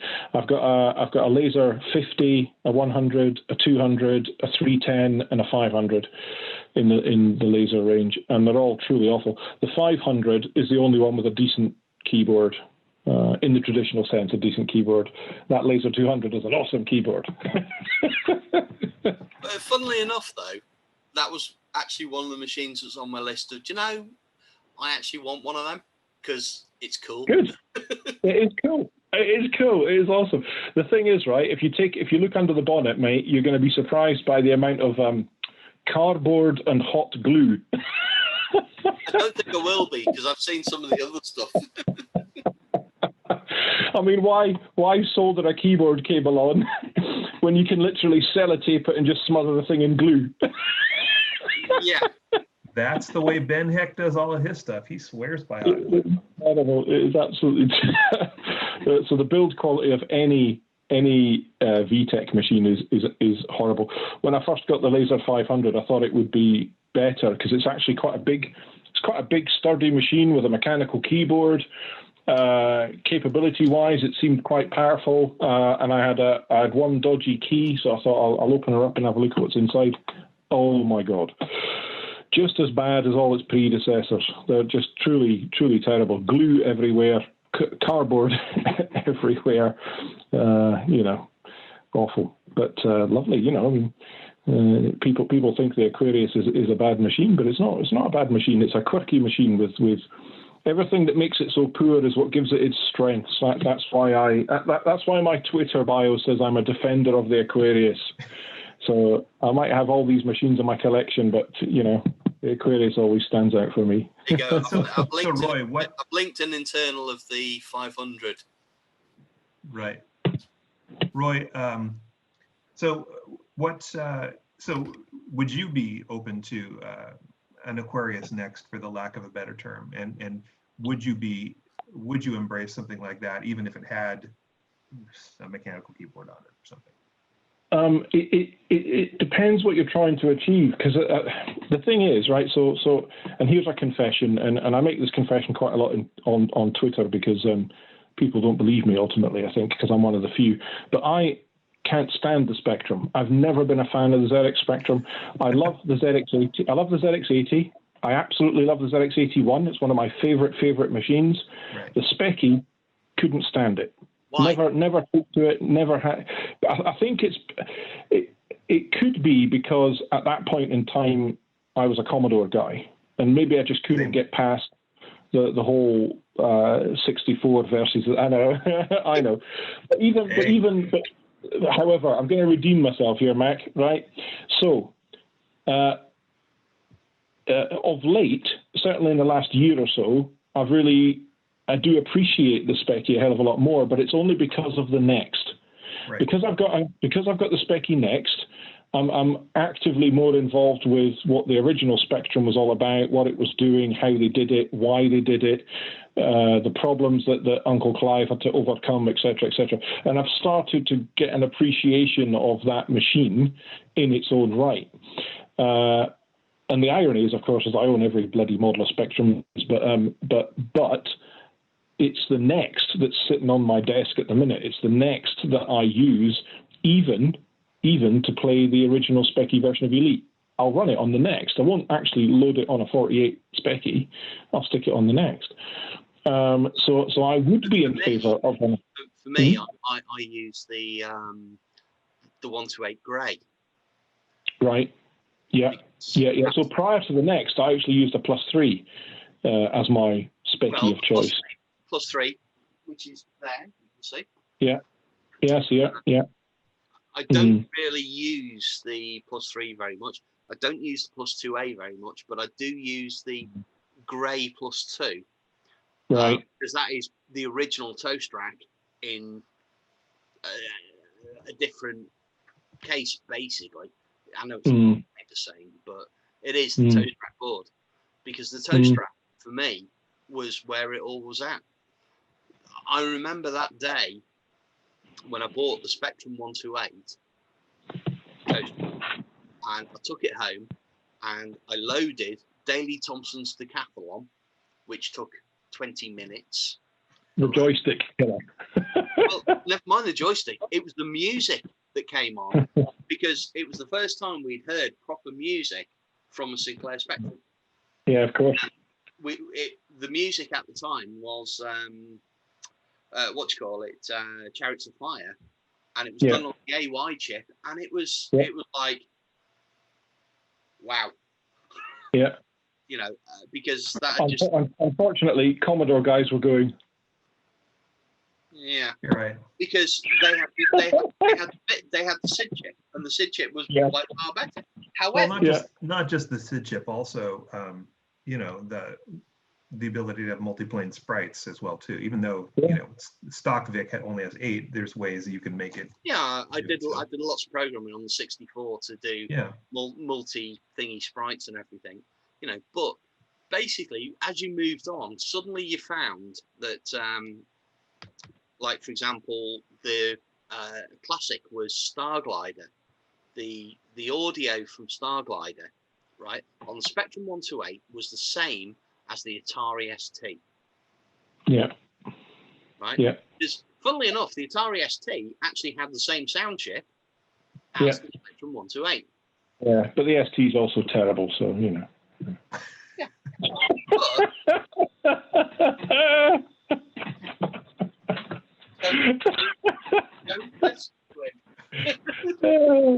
So back to the original question. I noted some of the things that you were indicating. Obviously, having some sort of modern equivalent to a disk drive, whether it's coming off of an SD card or USB or whatever. And I agree. And I think it's possible to do that. How do we get there? Well, we'd have to again, steal what Bruce Abbott has done with the mini expander. I think that's one way to do it. Certainly baking it into, I don't know, an S5 or an S4 of the ROM would be a way to do that. Talked about stereo. I think the same way that the dual SIDs work in the Commodore 64. It's not, I mean, I've got a whole stack of, now these are clones, but the AY chips are cheap. You could certainly put two in and then, you know, use either just default into mono mode where they're both playing the same thing, getting the same set of commands, or use an extended, you know, set of IO where you can. That works for out, but as soon as you start doing ends, it suddenly fails big time.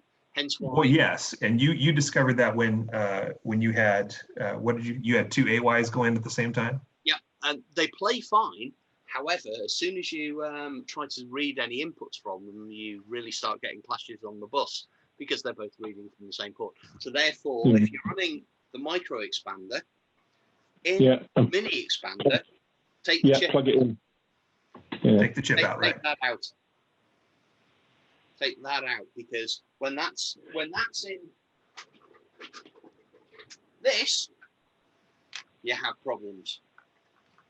Right. If you're reading, if you're writing, it doesn't matter. Right. Oh, so then again, we put some glue logic in there, and we put the second one at a higher, you know, at a higher address or a different IO address. Yeah, of course. So RAM. We need to do 64. How do we expand our RAM? End of story. What's that?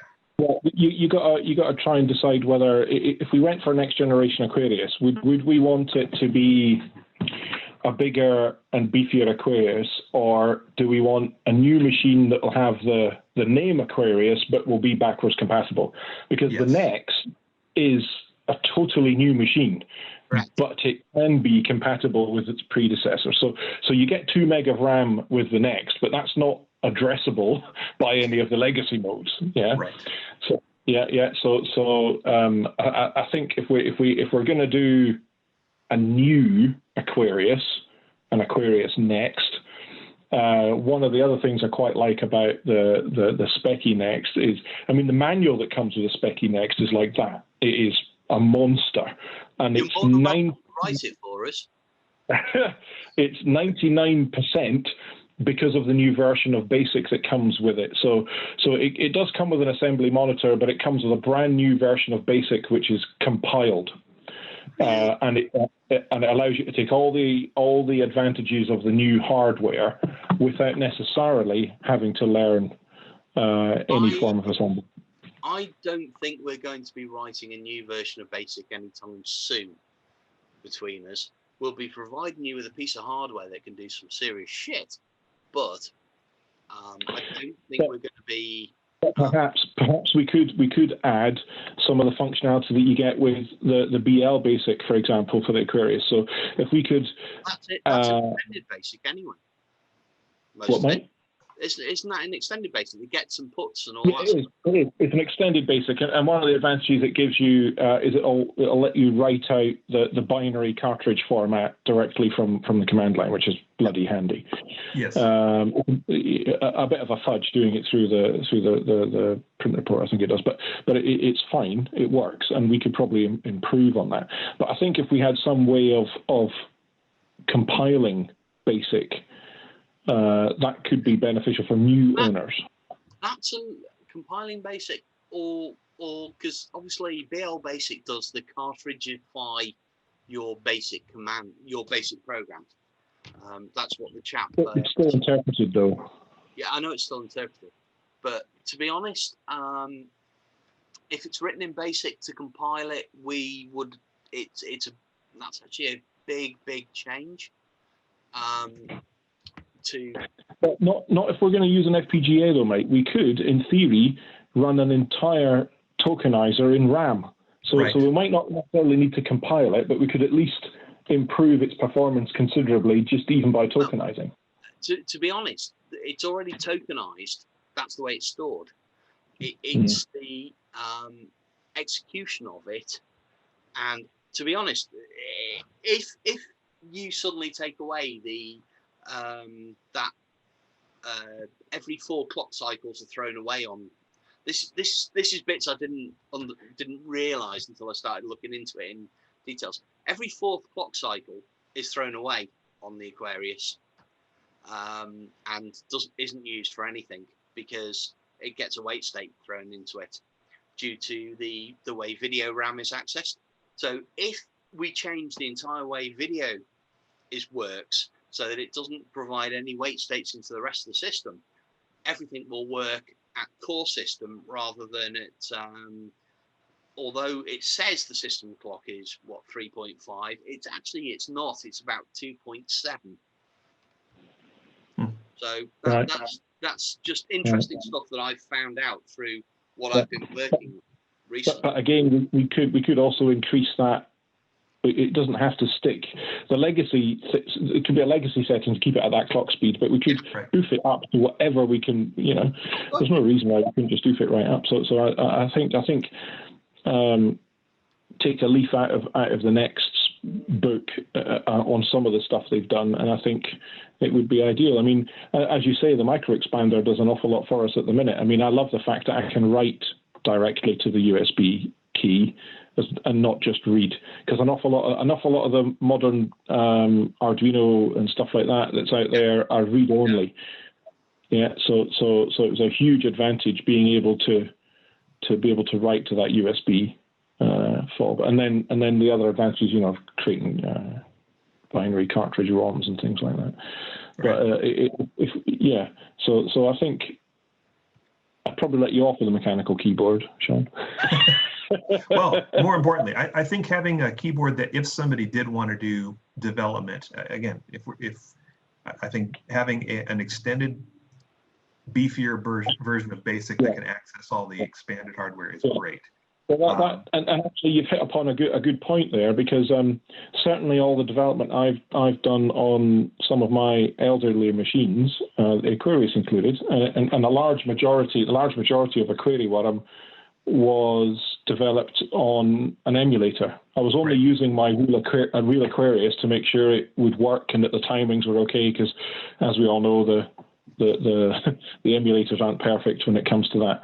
However, what I have discovered when I'm doing stuff on the Next, I do it on the Next. Right. I'm not doing it on an emulator and trying it on the Next. I'm actually writing it on the Next. So I think if we could bring that into the world of Aquarius as well, I think that would help a lot. So I think if that nice keyboard gave you the luxury of being able to develop on it with perhaps a slightly better layout editor. I was going to say IDE, but not an IDE, but you know what I mean. Slightly better editor, then that would be beneficial as well. Yeah. Well, and one of the things that Mac and I were talking about was, let's say you've got a built-in keyboard that it doesn't matter if it's the old layout or a better layout, of the keys. I think maybe you can keep it to kind of pay homage to the original layout, although the original layout is certainly not something that I could type as effectively on as a modern one. But what you could put is some sort of a HID interface in it, so you could plug in whatever USB device you wanted to. Sean, I very nearly, as part of what I was going to show, because I've been messing around with doing an Arduino to USB keyboard interface for the Aquarius. So you can basically plug in a 102 key keyboard and go for it. But you know, it's not fully working yet. I've got about 5 keys that work, and well, and along with that, if you could take an input from, you know, any sort of modern joystick, and then have some way to map it to the basic 16 directions, any of the analog sticks that you have in a modern, you know, a PS5 or even an Xbox, you could map into those. Yeah. And then those additional corded. Talking of joysticks, by the way, guys, I recently got this. Right, I saw that. It was lovely. That too, clear. So that's the Arcader. Bear with me, guys. I've just got an incoming phone call. I'll be back in a second. Okay. I was just going to say, I've actually sent a message in chat. Please hold. Oh, he's got us on. I've actually sent a message in chat, which was something that I replied to Jay on in the forums about the graphics system. Mm-hmm. Which basically, you know, I'm saying that the actual graphic system in the machine can do 320 by 200. Right. Because that is what it is doing, right, in 16 colors.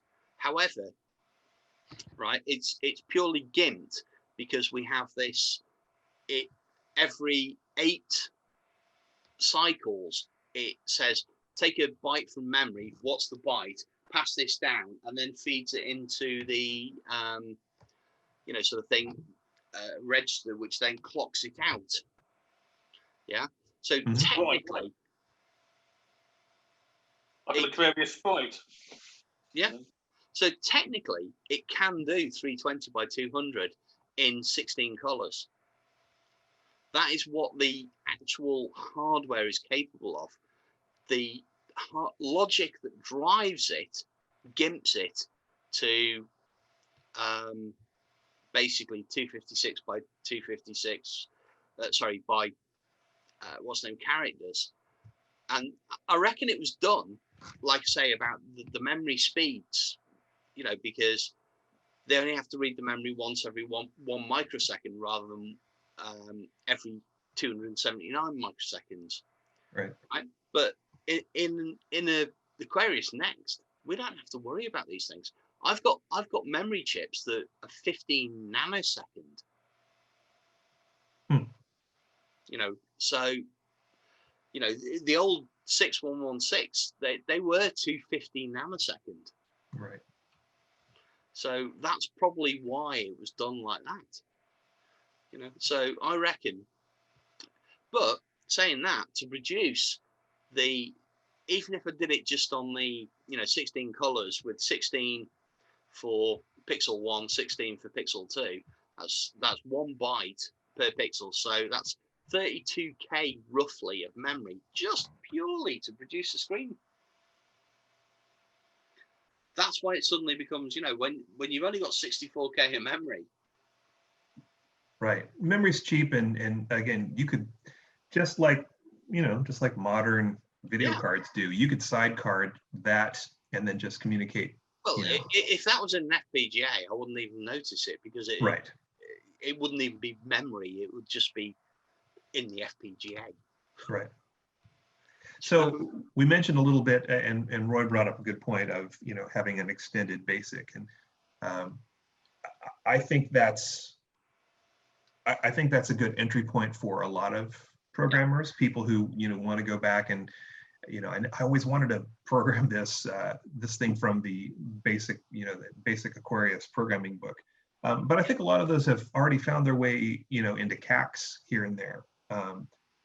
I'd like to see if they're, you know, particularly in more extended modes, if it's possible to use something that's a little more modern and a little more accessible that, you know, college students are using. Very few college students are using BASIC. I mean, they're using Python or they're using Java. Why are they or- using Python? Because it's shit. Anyway, because it's free and it's easy and it's forgiving as hell. yes, if you know how your tabs lie out. Yes, it is heavily tab centric. But I would be sad if we had something. Well, I mean, and maybe we don't. Maybe we make the system so you could add whatever sort of Well, to be sidecar. honest, there is no reason why we can't add, like extended basic, secondary languages to it. Yeah. Think now, how much do you know about the BBC or the None. BBC? Nothing. You mean the Well, one that's behind you? yes.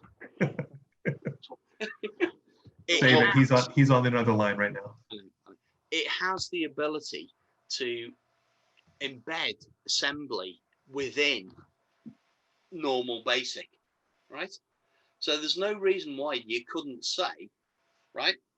We can allow any cartridge loaded language to be loaded within this segment. And pass Speaking of something similar, how's your CPM adventure going? Did you want to show that off yet?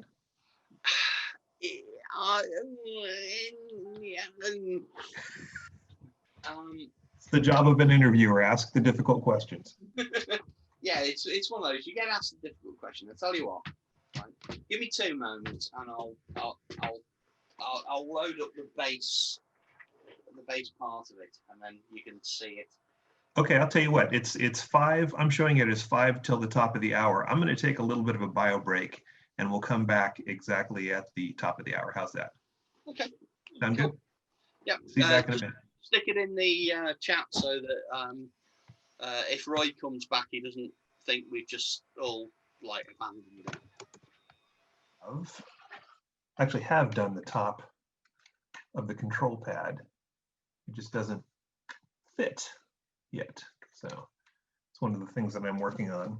I've also done set up buttons that fit in, but they're done with hard plastic right now, and they do press the buttons properly. And I do have a disc that moves around and will actually press the buttons. But again, when you press here, it's also pressing the ones next to it.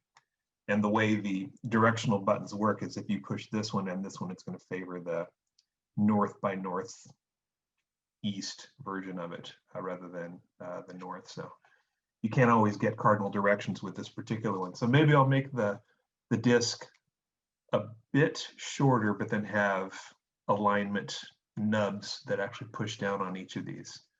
And then I think that will maybe solve the problem. A lot of people just absolutely hate disc as an input, but for some things, particularly the way the Intellivision and the Aquarius games are designed, it's actually kind of useful. So I don't know. One of the old Townland Game Gear things like that, isn't it? The old Game Joy games. Uh-huh. The Game Joy joysticks. Right. Yeah, and then I've seen one. I invited another hobbyist, Media. She does a lot of hacking on retro stuff too. And she had one of those joy pads. The other thing that I found is really helpful is, and I'm working on a design version of this, functioning like this while you're playing isn't particularly intuitive. I mean, it's great if you are either right-handed or left-handed, because then you can use the other hand to do this. But most of us are used to playing this way. So I'm actually trying to get a version of it where you can control with either your right hand and then the 6 buttons here, or go the other way if you're left-handed and control and then have the 6 buttons there. Make that open source as well, so if people want to do it. I know Mack had been working on, these are through-hole tact switches, which obviously are going to be bigger in size than the surface mount ones. So he can actually cluster more in and then make that disc footprint even smaller, because I've got the surface mount tacks and the surface mount diodes and everything. Yeah, I just haven't had time. I know. Yeah, do you know? It's almost been for me. It's been a bit of a sad year, because it's like I've done a lot more of what I wanted to do, but I've done a lot less of what I wanted to achieve because I spend so much time in here 9 to 5 Monday to Friday, that which used to be my play area and now it's my work area. I'm now sort of walking out and going, do you know what? I'm going to go and sit and watch TV rather than actually doing. Do you know what I mean? Right. Because of the lockdown stuff and everything. Yeah, and I transitioned back into the workplace, gosh, even before we had the last meeting. So I was in here for, many months, for almost 4 months. But then now that I'm back in the workplace, it is play day. So we had U.S. Veterans Day on Wednesday. Every other Friday for me, I have off because I work 9-hour days rather than 8-hour days. So then I went ahead and took Thursday off as well too. So this is the fourth day of a 5-day weekend that I have. Right. One of the things that I haven't covered yet in the video for the mini expander board is these up here are the most expensive parts of it. They're these DB9 serial interfaces that have a board lock. They're the same ones, and they still manufacture them. They're fairly useful. But what you can do is, since you're going to be buying an Atari keyboard extender anyway, Atari/Sega joystick extender with the DB9, you can just, there they are. Rather than buying these, which can be up to $12 US a piece, you can just use the female end that you're cutting off anyway, and then attach it to the board. It's not quite as attractive, but since we only have the back halves printed anyway, kind of who cares what you have sticking into it. So, although I have to admit, this does with the blue bodge wires and everything, it looks really nice. That little block I was just showing you was obviously I'd bought them ready to get around to selling them. I haven't actually got around to listing them yet on eBay or anything, but it was a case of I ended up buying 30 because I wanted the cost of the merchandise to be more than the cost of the shipping. Just so you felt better about it?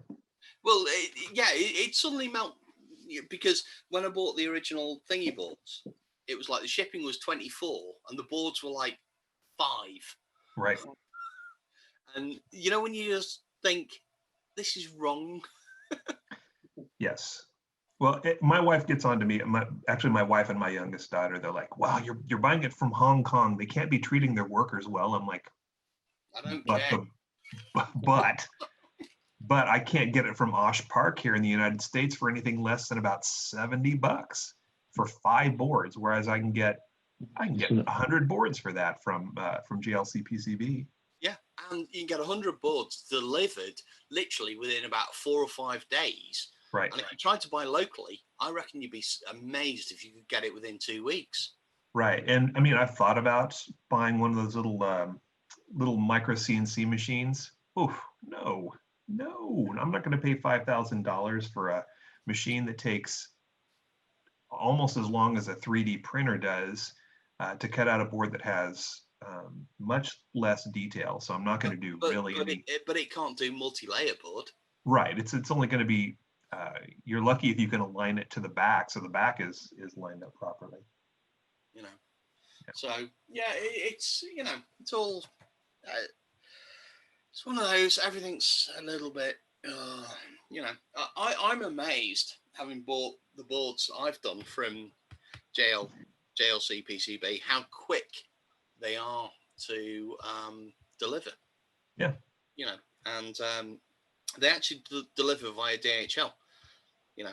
And it's actually quicker for me to get stuff delivered from China than it is for me to get delivered first class from the UK on standard post. That's mad. I know it's mad, but that is how it is. Wow. I certainly know some of the components I buy. I mean, I don't do circuit boards like you guys, but I have found a company in Germany that I buy a lot of stuff from, and they actually provide. If I add up the total cost from them plus the VAT plus the delivery from them, it's still cheaper by 50% to buy it from Germany than it is to buy it in the UK at 5 nails or something like that. Yeah, I agree completely. We'll definitely put that in the chat if you've got a link to them, Roy, because that sounds like. Oh, yeah, I'll do that, mate. Let me just dig them out. Yeah, they're really good. Even though I have recently found some component suppliers for Roy for random stuff that he'd have never really been looking for. True. Like 2114s. And So, Mac, tell us a little bit about why an average user might be interested, or even a hobbyist might be interested in approaching CPM as an alternate. CPM, well. Oh, I missed all this. We're talking about CPM. We are. That also runs on the Speccy Next, by the way. You get that with it. Yeah. Well, unfortunately, I've just checked, and it's on my laptop in the front room, and so I haven't actually got the ROMs to load up here on this, sadly, because it's sort of working, but I wasn't going to show it. Okay. What, on an Aquarius? Yes. Yes. Have you got? But it needs 64K, doesn't it? At least. No, it doesn't. It needs Okay. a CPM needs 16K RAM. Brilliant. And which version of CPM is it? 2.2. 2.2. Yeah. Yeah. Okay. Yeah. Okay. Wow. So since we can't show it, tell us why it might be interesting for some of us. Well, because it's interesting for some of us because you can. And I think that's probably the key part of it. For example, the Sinclair Spectrum cannot run CPM. Okay? The Aquarius can. And it was something that was always said that they'd be doing, but they never ever did. But they provided the hardware at the back end to do it. So basically, I've actually been speaking with, Richard Chandler from doing, sort of Aqualite. He's now included the ability to do all the RAM switching and everything, so that he's given me an emulator to work with, so that I don't actually have to work with the real kit, because I was working with the real kit. And basically what you have to do is you have to make a page switch, and then you have to basically ensure that there is a page of RAM at C0000, so that it gets switched down to what's then, because CPM requires that the lower part of it almost requires a 6502 memory map. For those of you that know the 6502, it requires RAM to be at the bottom towards the top, and then ROM at the top, which is what the 6502 does, because the 6502 I believe it jumps into FE and FF, FFFE and FFFF as the start location, whereas the Z80 takes 0000 and 0001. So anyway, so I've been working on that. I've been playing with it. It was something I was hoping to show today, because I was hoping that I'd have enough of a working version, but I'm still a little bit, because sadly work's been so bleeding busy that I've not quite had the time to do what I want. So just see if I can. I'm pretty sure I've got pretty sure I've got one of the screenshots here. Bear with me.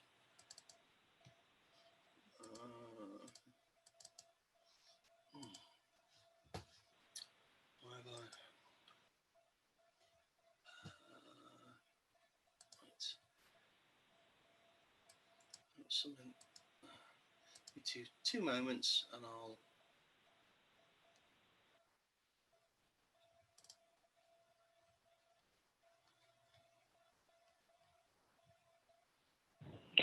So where did we get to with our requirements for an Aquarius next before my wife rudely interrupted and asked me what kind of beer I wanted, which is a vitally important phone call, by the way. You guys carry on that for a second. I'll share a screen in a second. Gotcha. Well, so yeah, I think following those standards, for me, I would like to see an extended video mode with some standard, for the lack of a better term, sprite making components that are accessible within BASIC for most people. So if they wanted to do a very simple thing, they could, where they could map things.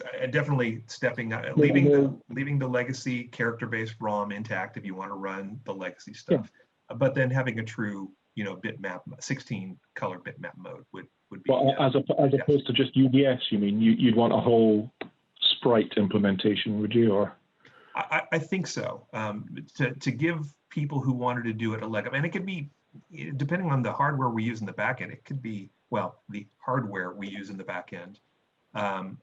It could all be software based, and depending on the RAM configuration, we split out video RAM from program ROM. Those sprites could be stored in the video RAM part of it, so it's faster. That's not going to take away part of the charm of the Aquarius, because the thing is, with all, if no, you could still have that as a legacy mode if you wanted to program it, and I think that's important. If you don't choose to, if you chose to take advantage of the next bits, then it makes it the same as every other FPGA machine, doesn't it? Because you're using very similar technologies to do it. And for me, the thing that makes the Aquarius so appealing is because it is quite different from most other things. I mean, under the bonnet, it's got fairly. Sorry, Mike, come on. I was going to say, Roy, that's why I want to keep it sort of as minimalistic as possible. Yeah. Keep it with the 5-volt, to keep it with the, here's what the Aquarius is and was, not turn it into, well, actually, it can be a Sega Mega Drive if you really want it to be, because that's not what it is. Yeah, I'm kind of with you there. So I think, I'm in two minds with that. I think if it was there and people want to use it, fair enough. But I think the temptation for anybody new coming into that market would automatically use it. And I think then you might then end up losing something, because I think the Spectrum Next is great. And a lot of it is, the majority of people that have bought it are people like us that have used the Spectrum since the 80s and want to continue the legacy with the Sinclair brand. I think if you were to give a Spectrum Next to, I don't know, a 20-year-old who's currently a developer, there isn't a hope in hell they're going to write a piece of software for it that was compatible with the 48 or the 128. They're going to go straight to what can the Next do, and I'm going to do that. My slight fear is that we might lose that on the Aquarius as well, because it is, I love it because it is the B movie for me. It's so bad, it's brilliant. And I think we need to try and keep that somehow, even if we're falsifying restrictions, if you know what I mean. There's things we could do, but should we do them? Right. Well, I think that there's been a lot that's been done pretty brilliantly within even just, again, the basic programs. But I think that if it's possible to, as you've done, Roy, you're going to be developing within an emulator environment. I think if we can develop an environment that makes it easy to code, still have the original restrictions, and say, hey, I don't know, maybe we have a game jam, and we get into a game jam, and we say your assignment this weekend is to make a game for the original Aquarius, using the original Aquarius specs, and do that. That's one way to do that. But then maybe keep those guys on the platform by giving them something a little bit more to chew on. So. Well, it was a little bit like, guys, have you read my comment on the chat? I don't know. It's about a gazillion words. It's scrolled off the page, and it's I'd have to keep going up and up and up and up. And well, you need to keep going up and up and up and up and up. Or make the window wider. Why? It's a funny one. But I only have Nah. 320 by 200 on the screen.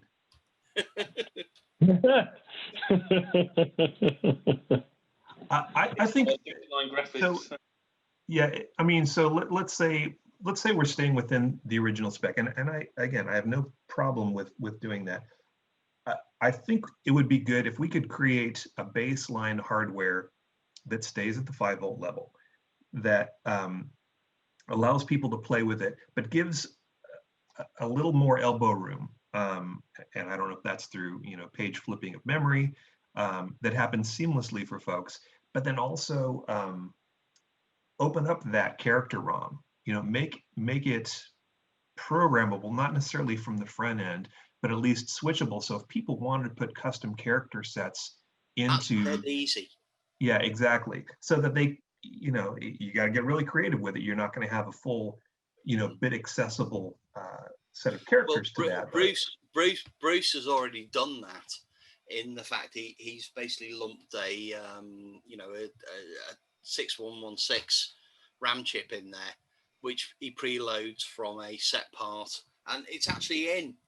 If you read or actually disassemble USB Basic or have looked at it, it's actually already in there. Yeah. So basically what Bruce had was basically you can reprogram the character ROM through writes to a certain address. The address was chosen was where the extended basic ROM should have sitted. And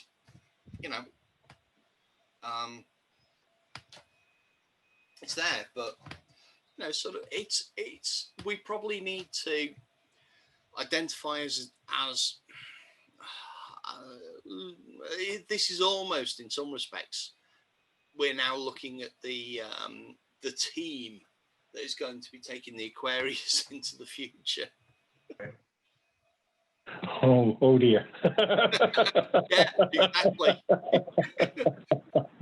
So we are now making the decisions about how the Aquarius in the future is going to be, because and it's very interesting, because obviously, bless Sean's done so much work with everything he's done, and I think the bit you missed, Roy, right, was I probably should just re-show this, and that is a working Aquarius. With Sean's board, is it? With Sean's board, yes. Yeah, cool. And there you go, that's what it's doing, right? All right. And it is purely running off that supply. Yeah, I know Ooh, it's that's all a mirrored. there. Right, so it's that is purely running off a 5-volt supply. Mm-hmm. Only two original chips on it too. Only the two PLAs. Yeah. Yeah, but you're working on that as well, aren't you? So exactly, yeah. yes. Yeah. So for long, it won't be long before that's the case where those won't be the chips on there. So that is the first working Aquarius that is probably in the last 30 years. First new one. Yeah. The good thing is a lot of the things we do in the Aquarius are the first things for the last 35 years, which is brilliant. You've got the software and you've got software, you've got the motherboard, the keyboard, Mack's doing the PLAs. Yeah, so all of these things, the first new things in such a long time, And I don't know what's caused it. There's been a sudden revolution of modern kit for old machines. I don't know what caused it, but I mean, I've been a collector for well over 20 years, and it's only in the last 5 or 6 years that things have exploded with Arduinos and FPGAs and people looking to put these technologies and focus them on 30, 40-year-old machines. Which is great for us, but to some people they find that very odd. I think what's happened is it's become more accessible and affordable. Yeah. Yeah, you can get boards for what you said, 100 boards true. for what it used to cost us for one. So Well, That's and, true. In fact, and last YouTube. week I think I bought an Arduino Nano last week, including postage. It was a $5, I think. Yeah. Yeah. Well, You the- pay that much for them?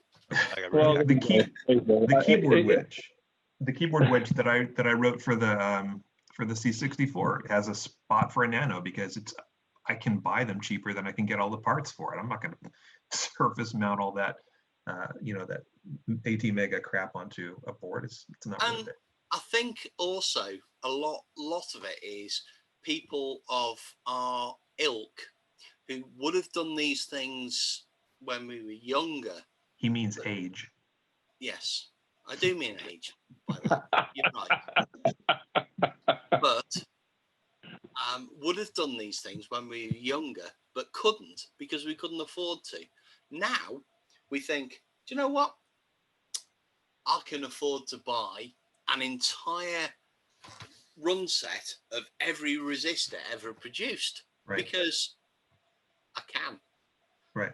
And it's not going to hurt my pocketbook, Well, and my pocketbook's bigger than it was. I mean, to be fair, Exactly. but there's one more piece. It's the information piece. I have gained the confidence and the knowledge that I need to by being able to look at, not necessarily, there's not a ton of Aquarius how-to videos out there, but I've been able to see what other people have done on the Speccy, on the 64, and figure that out to use it in the Aquarius realm. So there's also information. It's the information glue that I think is really driving a lot of it, in addition to the accessibility and the lower prices. And the communication, because obviously, myself and you, we've spent a lot of time talking to each other about Boarderator and things like that. That God, if somebody was working on a board in America and I was checking it in the UK, it just would be completely and utterly untenable, wouldn't it? Yeah, 10 years ago for sure. 20 years ago would have been impossible. Yeah, and we're now, we tend to catch up on a Thursday, Friday, or something about, here's what I've discovered. This is now working, and then Sean's like, "Are you sure? Are you sure?" It's like, well, it didn't work before, it does now. Okay, I shall look at it. Brilliant. Sorry, only teasing you there, Sean, but No, it's fine. I was distracted by some shiny object over here. Magpieism. Yeah. Yeah. Oh, look, something new and shiny. I want that. Yeah. But to be honest, it's great. I have the board running, and it's almost like I want to release it to the UK. It's not ready yet, I know, but just to piss off all those people that are trying to sell Aquariuses at such stupid prices. Oh, the whole world's gone mad, mate. Every retro machine under the sun is now badged as rare, by the way, on eBay. Everything's rare, and they go for stupid prices. There's a few things I don't have in my collection that I'm still after, and some of them are just ridiculous. Plus. Yeah, I forgot we'd get back to that. Yeah, of course we did. And he was beating the hell out of it while you were on your call. He as well, was. too. He was. I couldn't reply. You bugger. Yeah. One of the few machines I don't have in my collection is an Acorn BBC B+, which unfortunately Mack does own. It's the only BBC B I own. And I can't even console myself with things like, a bloody Exidy Sorcerer, which are so much like hen's teeth. I won't even tell you how much that cost me, and it doesn't even bloody work. I'm always on the lookout for a B+, because they are quite rare beasties with a 64K as standard. And it was just sheer randomness that was the one I bought. Yeah. But anyway, that's So yeah, so even the lonely little Aquarius is going for silly money on eBay, and you'll find, and it took you long. I know, Mac, took you ages to actually get hold of one. Even just the micro expander, the mini expanders are going for stupid money. And that's the main reason why I released the PCBs, and again, hopefully Ray Goodall will be able to put them out there. I didn't want UK folks to not have a reason to try some of this stuff out. It's a simple build. Yeah, to be honest, basically the UK didn't get the same sort of block set bundle that you guys over the water did. Yeah, we were pretty hard done by. They basically, they said, here's the computer. Right. If you want anything else, you're going to have to buy that on top. Oh yeah. There was no bundle. There wasn't, was there? No, there wasn't. I got nothing with my Aquarius. So 10-year-old Roy got literally an Aquarius and Tron Deadly discs. No mini expander, no paddles, nothing. No cassette deck. I did. I absolutely did.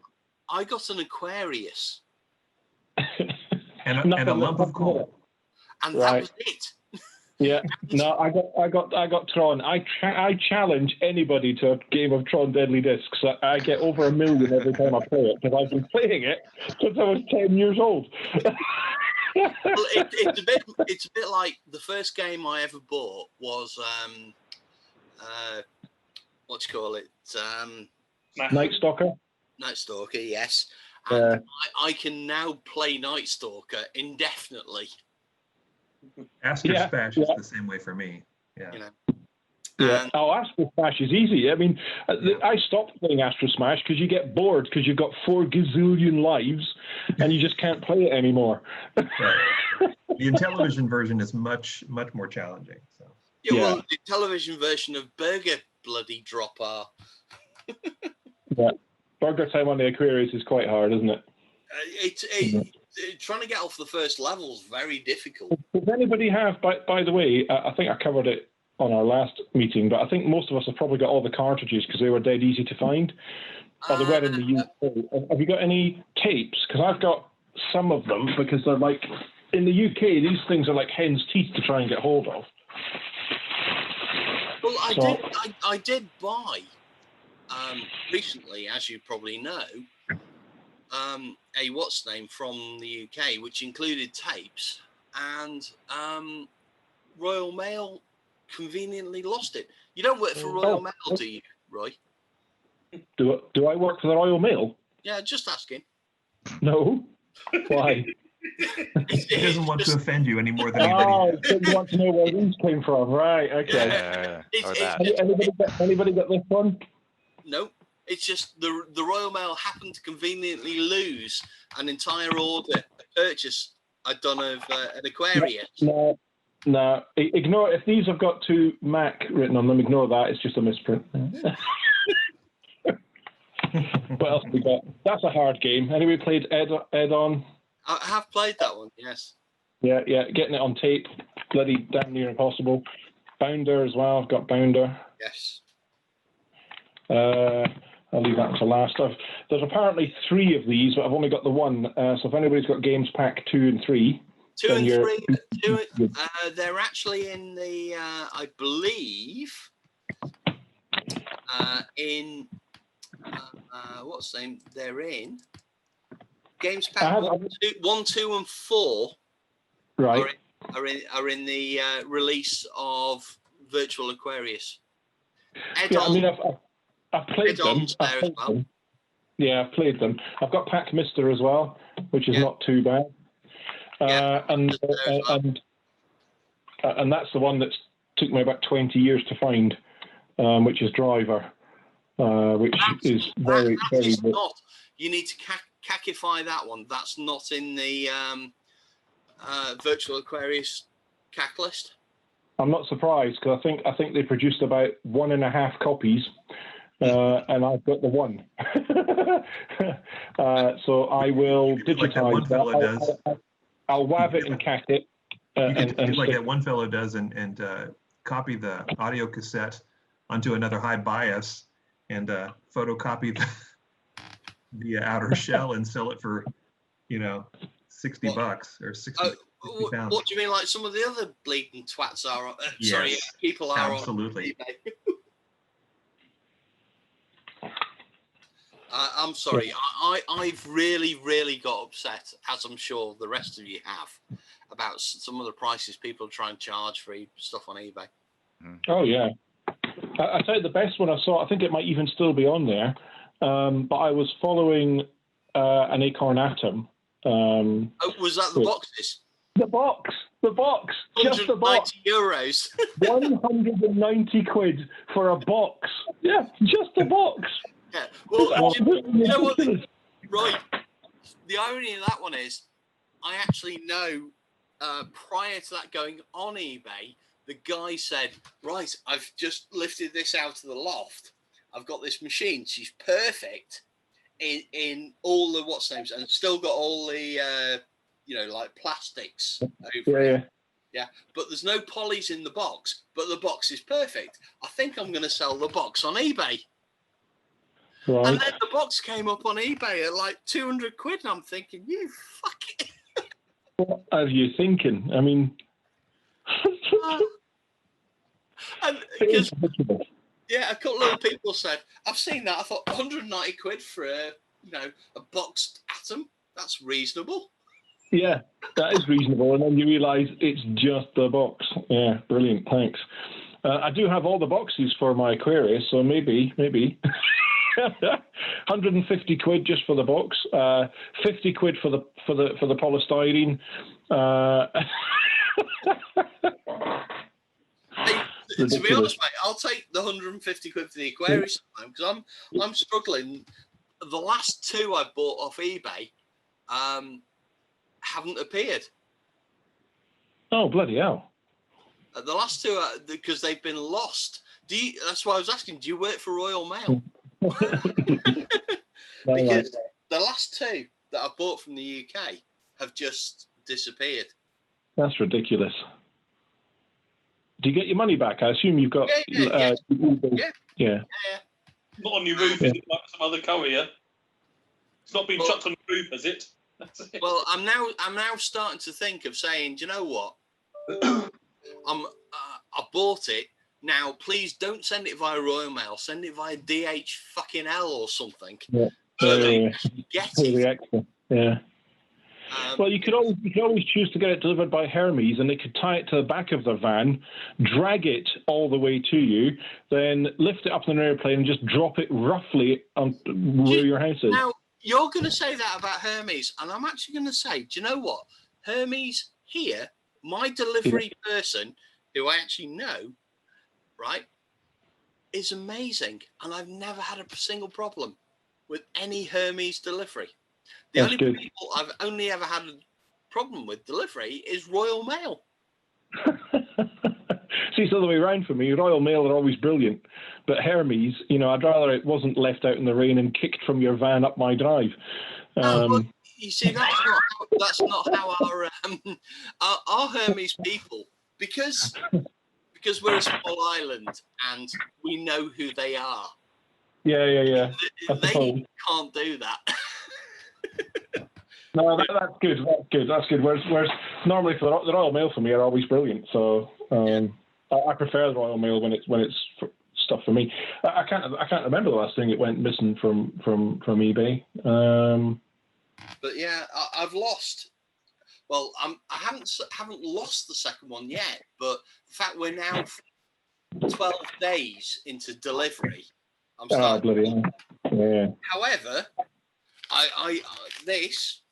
Yeah, well, if the first class was 10 days, then second class will be about, a month? Yeah, exactly. So I am starting to wonder, do you know what I mean? And for crap's sake, this, right? This I got from the guy in America, Atari Age, same guy you bought the modem from, right? Yeah. And it took 6 days from America. That's good. That's bloody good. And It cost Sean, him 600 pounds. but- You get Yeah. stung for import duty. no, no, we don't have import duty here from America. Oh, right. Okay. Remember, I'm Channel Islands. Yeah. Mm. So, stuff from Sean has turned up within like less than a week, Nice. And it's been fantastic. 'Cause it's almost like one of those, somebody actually had to get the board working. He Yeah, just can't that is help true. himself, can he? Here's an idea. Go and shove that. No, I won't say that. Hey guys, I gotta go. Nice to meet you all. Good to meet All you. right, Greg. Greg. Thanks Hey, for the info. take care, mate. Bye. Bye. Bye. But it's one of those sort of. To be honest, me and Sean have done a lot of work on that board. So it looks good. Yeah. We're not talking, just simple stuff. There's been a lot of diagnostics of finding errors and issues and all that sort of stuff. And we eventually got there. The board works. So hopefully revision C will be basically buy the board, build it. It works. Mm. Cool. And Are you gonna marry it with the mechanical keyboard, Sean? Is that, or is No. this just purely to be a substitute for the current board? Yeah, it's a like for like. It'll fit in the same case. It'll open in the same holes. Have all the same Yeah. bits on it. But yeah, it's like for like, and that's why it's going to be open to anybody who wants it. So I'll publish the schematics, the boards for anybody who wants to do direct edits within Eagle, or at least interpret it. And then I will put the Gerbers out there for anybody who just wants to burn it and buy it, or buy a bunch of them and sell them for folks. Yeah, because it's one of those. It's like we love the system, but we want to do the next. And you know what? The next is going to be quite difficult to do because we're sort of in the realms of what does everybody want in the next? And if we actually do it, is anybody going to do anything with it? Like, for example, there's a huge Sinclair Spectrum market. Yeah. Yeah, there is. If we come up with a, I posted in the chat, sort of the basically, full color screen. What is actually going to use it? I know. I mean, we're quite a niche. There's not that many Aquarius owners, is there? And there's certainly far fewer who are actually doing stuff on the Aquarius. In fact, it's probably just us. But saying that, I mean, the Facebook group's got what, 250 people in it or something? And So there are some people that are, if not owners, curious about what's going on with it. I mean, it's not as if nothing gets posted for months on end. There's always a few of us posting stuff in there. So you we could argue, well, yes, it's got such a niche, but the market might be there. You're right about the Specky. I mean, anything that comes out for the Specky or the 64 or the Armstrads or the MS, the bigger machines, then they get snapped up. But some of the niche machines, maybe not so much. So we're doing this stuff for the Aquarius, but who's going to do it for a new brain, or who's going to do it for a Comex 35, or who's going to do it for an Enterprise? I mean, we've got 25. We've got 25 members in the group, which is why I'd created the sort of like the modding group, just to see who had interest in stuff being modded, or rather than just I've got an Aquarius, but it's a bit like I'm gonna say I'm a little disappointed with it was that guy. What's his name? It's like, yeah, I've got an Aquarius too. Here's the cereals. It's like, you bastard. Yeah. Well, Yeah. I'm thinking, you know, It was there was another person who's pretty active in the forums who had an Aquarius too that they were willing to let me take a look at it. But for, you know, for whatever reason, they felt uncomfortable with the situation. I understand that. You know, it's sell it, you know, for $2,500 US if they wanted to. But I mean, I would really like to just take a look at it, photograph the heck out of it, and then just give it back to them. I just wanted to see it for a bit so that we could do a bit more than, you know, kind of the blurry pictures that, you know, some people have out there that were taken, you know, with a 1 megapixel camera 15 years ago. Yeah. And if nothing else, just kind of get a sense of how, you know, where Radifin's thinking was with that device, to see how they. Well, we do have the guy who's posted recently. Perhaps we can ask him, would he be prepared to do those pictures? Maybe, yeah, you know. You know, because this is the first time we've actually found somebody who's admitted they own one. Yeah, it's. Yeah, it's a bit like Roy. You know, it's another machine he doesn't have. I don't have an Aquarius 2. I'd love an Aquarius 2. The last one that came up on eBay, which was about, what, 3 or 4 years ago. I know. $2,800. Yeah, and I did have a sniper bid in of about 2-3, I think, but that was just getting a bit too steep for my blood. I backed out of that one, I think, at about 1.7. Mm. Yeah, I was about where I was. I capped out at about 2.2. So. Yeah. Bollocks, I'd have won it. Damn. So, Michael, what was your bet on that one? I didn't bet at all, really. You didn't bet. Okay, fair enough. Could we merge the micro Aquarius into the Aquarius motherboard? Absolutely. Well, that's what we're planning on doing, I think. Yeah. Isn't it, Sean? Yeah, I think minimally. So once we get this Rev C board out, again, we'll put it out there.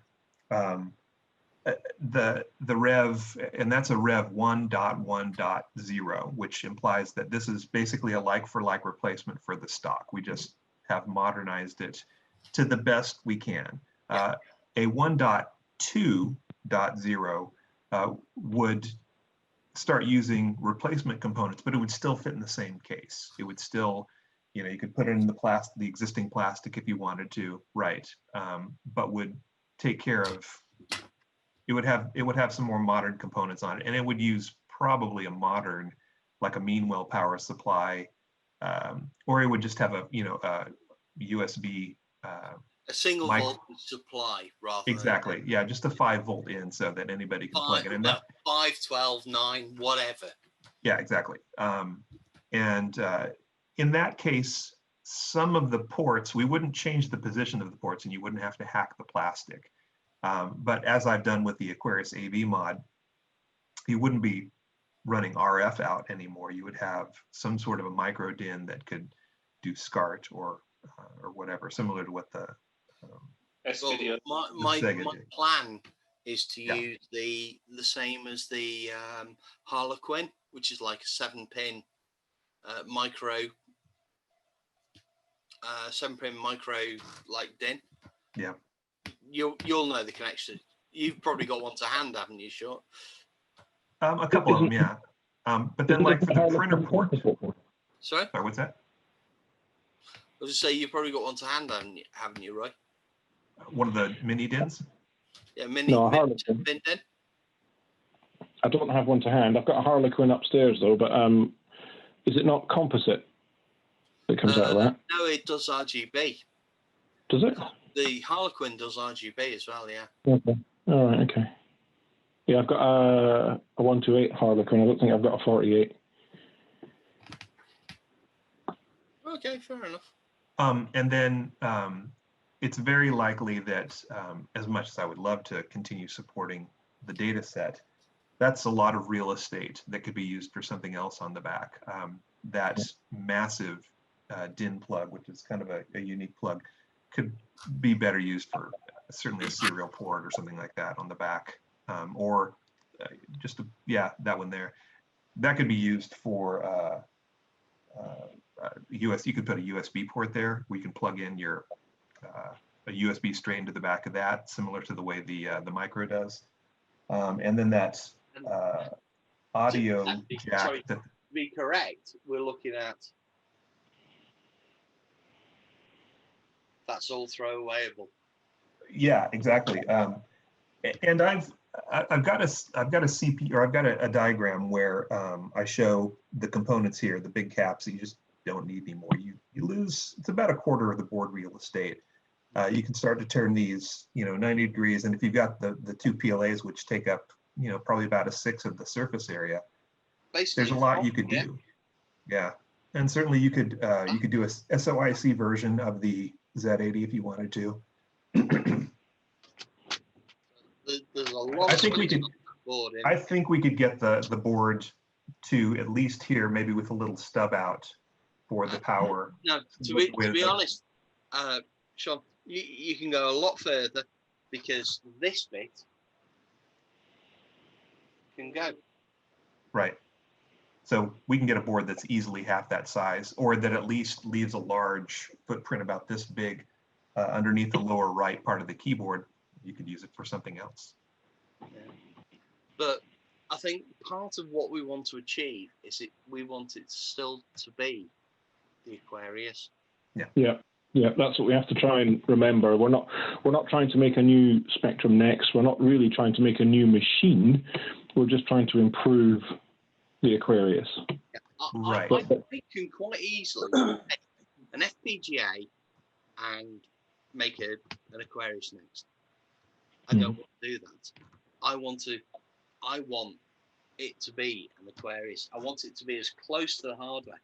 And actually, I'd like it to say, okay, I'll replace the two PLAs, but I'm not going to replace them to make them amazing. I'm going to replace them to make them work and make them accessible. Yeah. Because you can't easily buy those off the shelf anymore. No. Yeah. Exactly. So that's where I'm at with it. Yeah, me too. All right, so it's Wii 4. Anything else before we close up for this season?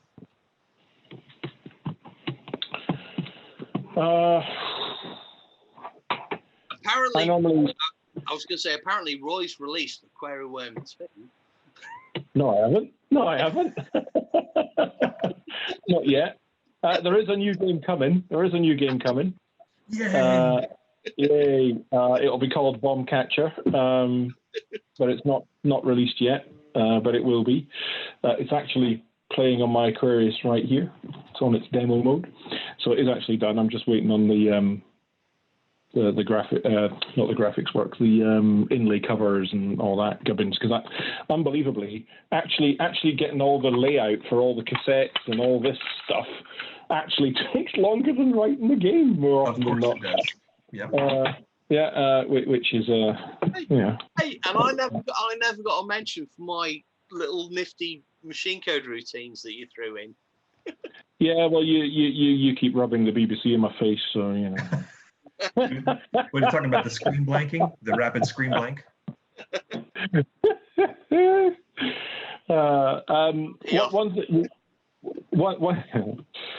One thing I will mention, I don't know if you guys participate in it or not, but do you know that every year there is a 10-line game competition that gets run, and I've entered it for the last 3 or 4 years in a row, and I've always been the only one that enters an Aquarius program. Do you really want us to enter?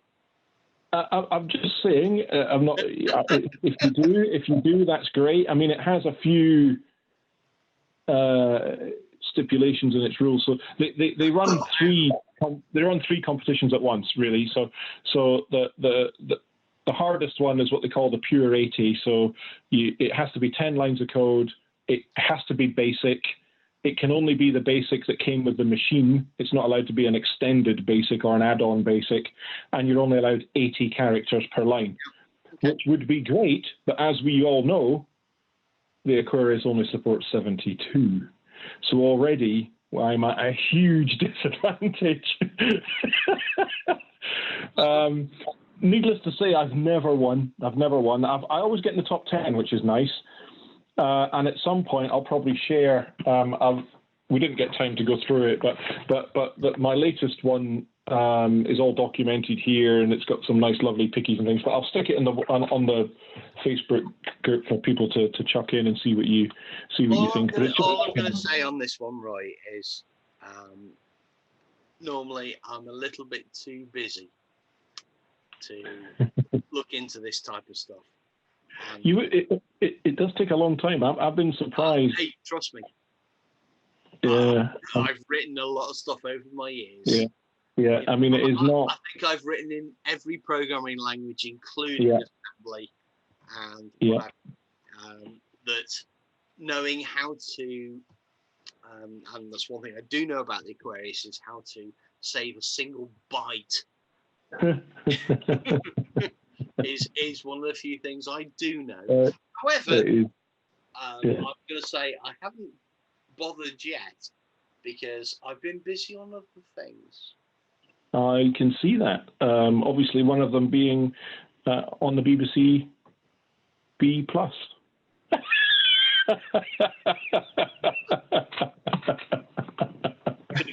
Would you like to see it in its full entirety? You know, when I eventually track one of these beasts down, I'm going to still rub it in your face. Should Michael and I leave so you guys can have the room alone? Hey, by the time you actually track one of those down, you can rub the entirety of your collection in my face because you've got so much shit that I don't know. However, you call it shit, I don't. I call it amazing stuff. I'm pulling it up in a nice way. It just to say that, you know what? There is just that one thing that you'd love, but you don't have. I know that unfortunately there's a few holy grails still on my list. But you know, I mean, some of them. I mean, I did manage a few years ago. I did manage to get one of my holy grails, which was the Computer's Links, which I'd been after for. I've been after the links for a long time. Yeah, they are very expensive. It was something we had at school, and that for me was a machine I'd used, along with the RM 380Z. Yeah, 380Z and the 480Z. They're quite nice machines.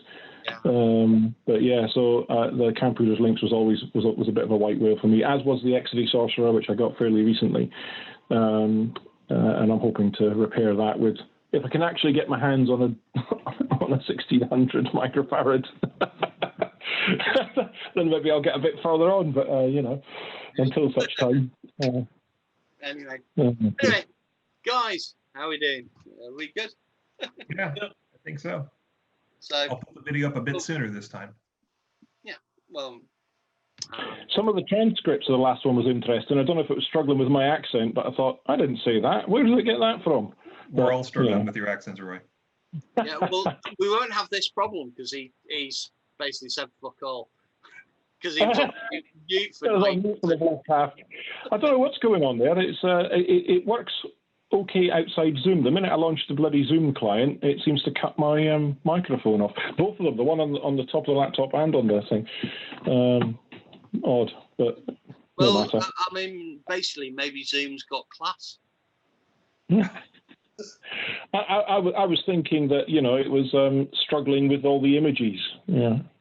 You was in Scotland. I just think it was struggling with the accent. It's like, what's this Scottish? Fuck that. All right, gentlemen. Okay, well, again, we'll try and do this again in maybe 3 months in the winter, and 6 months. See how we go. Yeah, maybe we'll get a few more. We had didn't have a ton more than I was actually going to say, I think probably Saturday's not the best of days to do it for the UK-based people. Why is that? Well, because we tend to do things on a Saturday. we don't do much on a Sunday. What, during lockdown? Excuse me, I do a lot on a Sunday. I'm a pastor. Well, I do nothing on a Sunday because I do nothing on a Sunday because. But on a Saturday, we're actually not in lockdown either. So. Oh, okay, yeah, that's good. All right, okay. Yeah, we're not as scummy as you lot over there. All right. Well, And it's with been a that, pleasure, guys. It's been brilliant. I love talking about the Aquarius and even talking about some of the other machines in there. I don't mind if next time round we want to do a show and tell for things that we think are as good as the Aquarius, so things like that Laser 200 and things like that, because they're all in that sort of caliber. So deliberately avoid, Speckies and 64s and all the Armstrads and all that stuff, because it's all mainstream. If anybody's got things that's a little bit left field that's a bit like the Aquarius, maybe we should bring those in and say, ever heard of this? Ever seen one of these? Yeah. Mm. that would be great. And if Roy's not got it, he'll make you an offer. Do you know anybody selling a BBC B+? Well, yeah, $2.5 grand. And that's just for the box. And if you want the pulleys and the box. Brilliant. Fantastic, guys. Well, it's been a pleasure. Absolutely fantastic. Loved it. Good seeing you guys. And yeah, catch you all soon.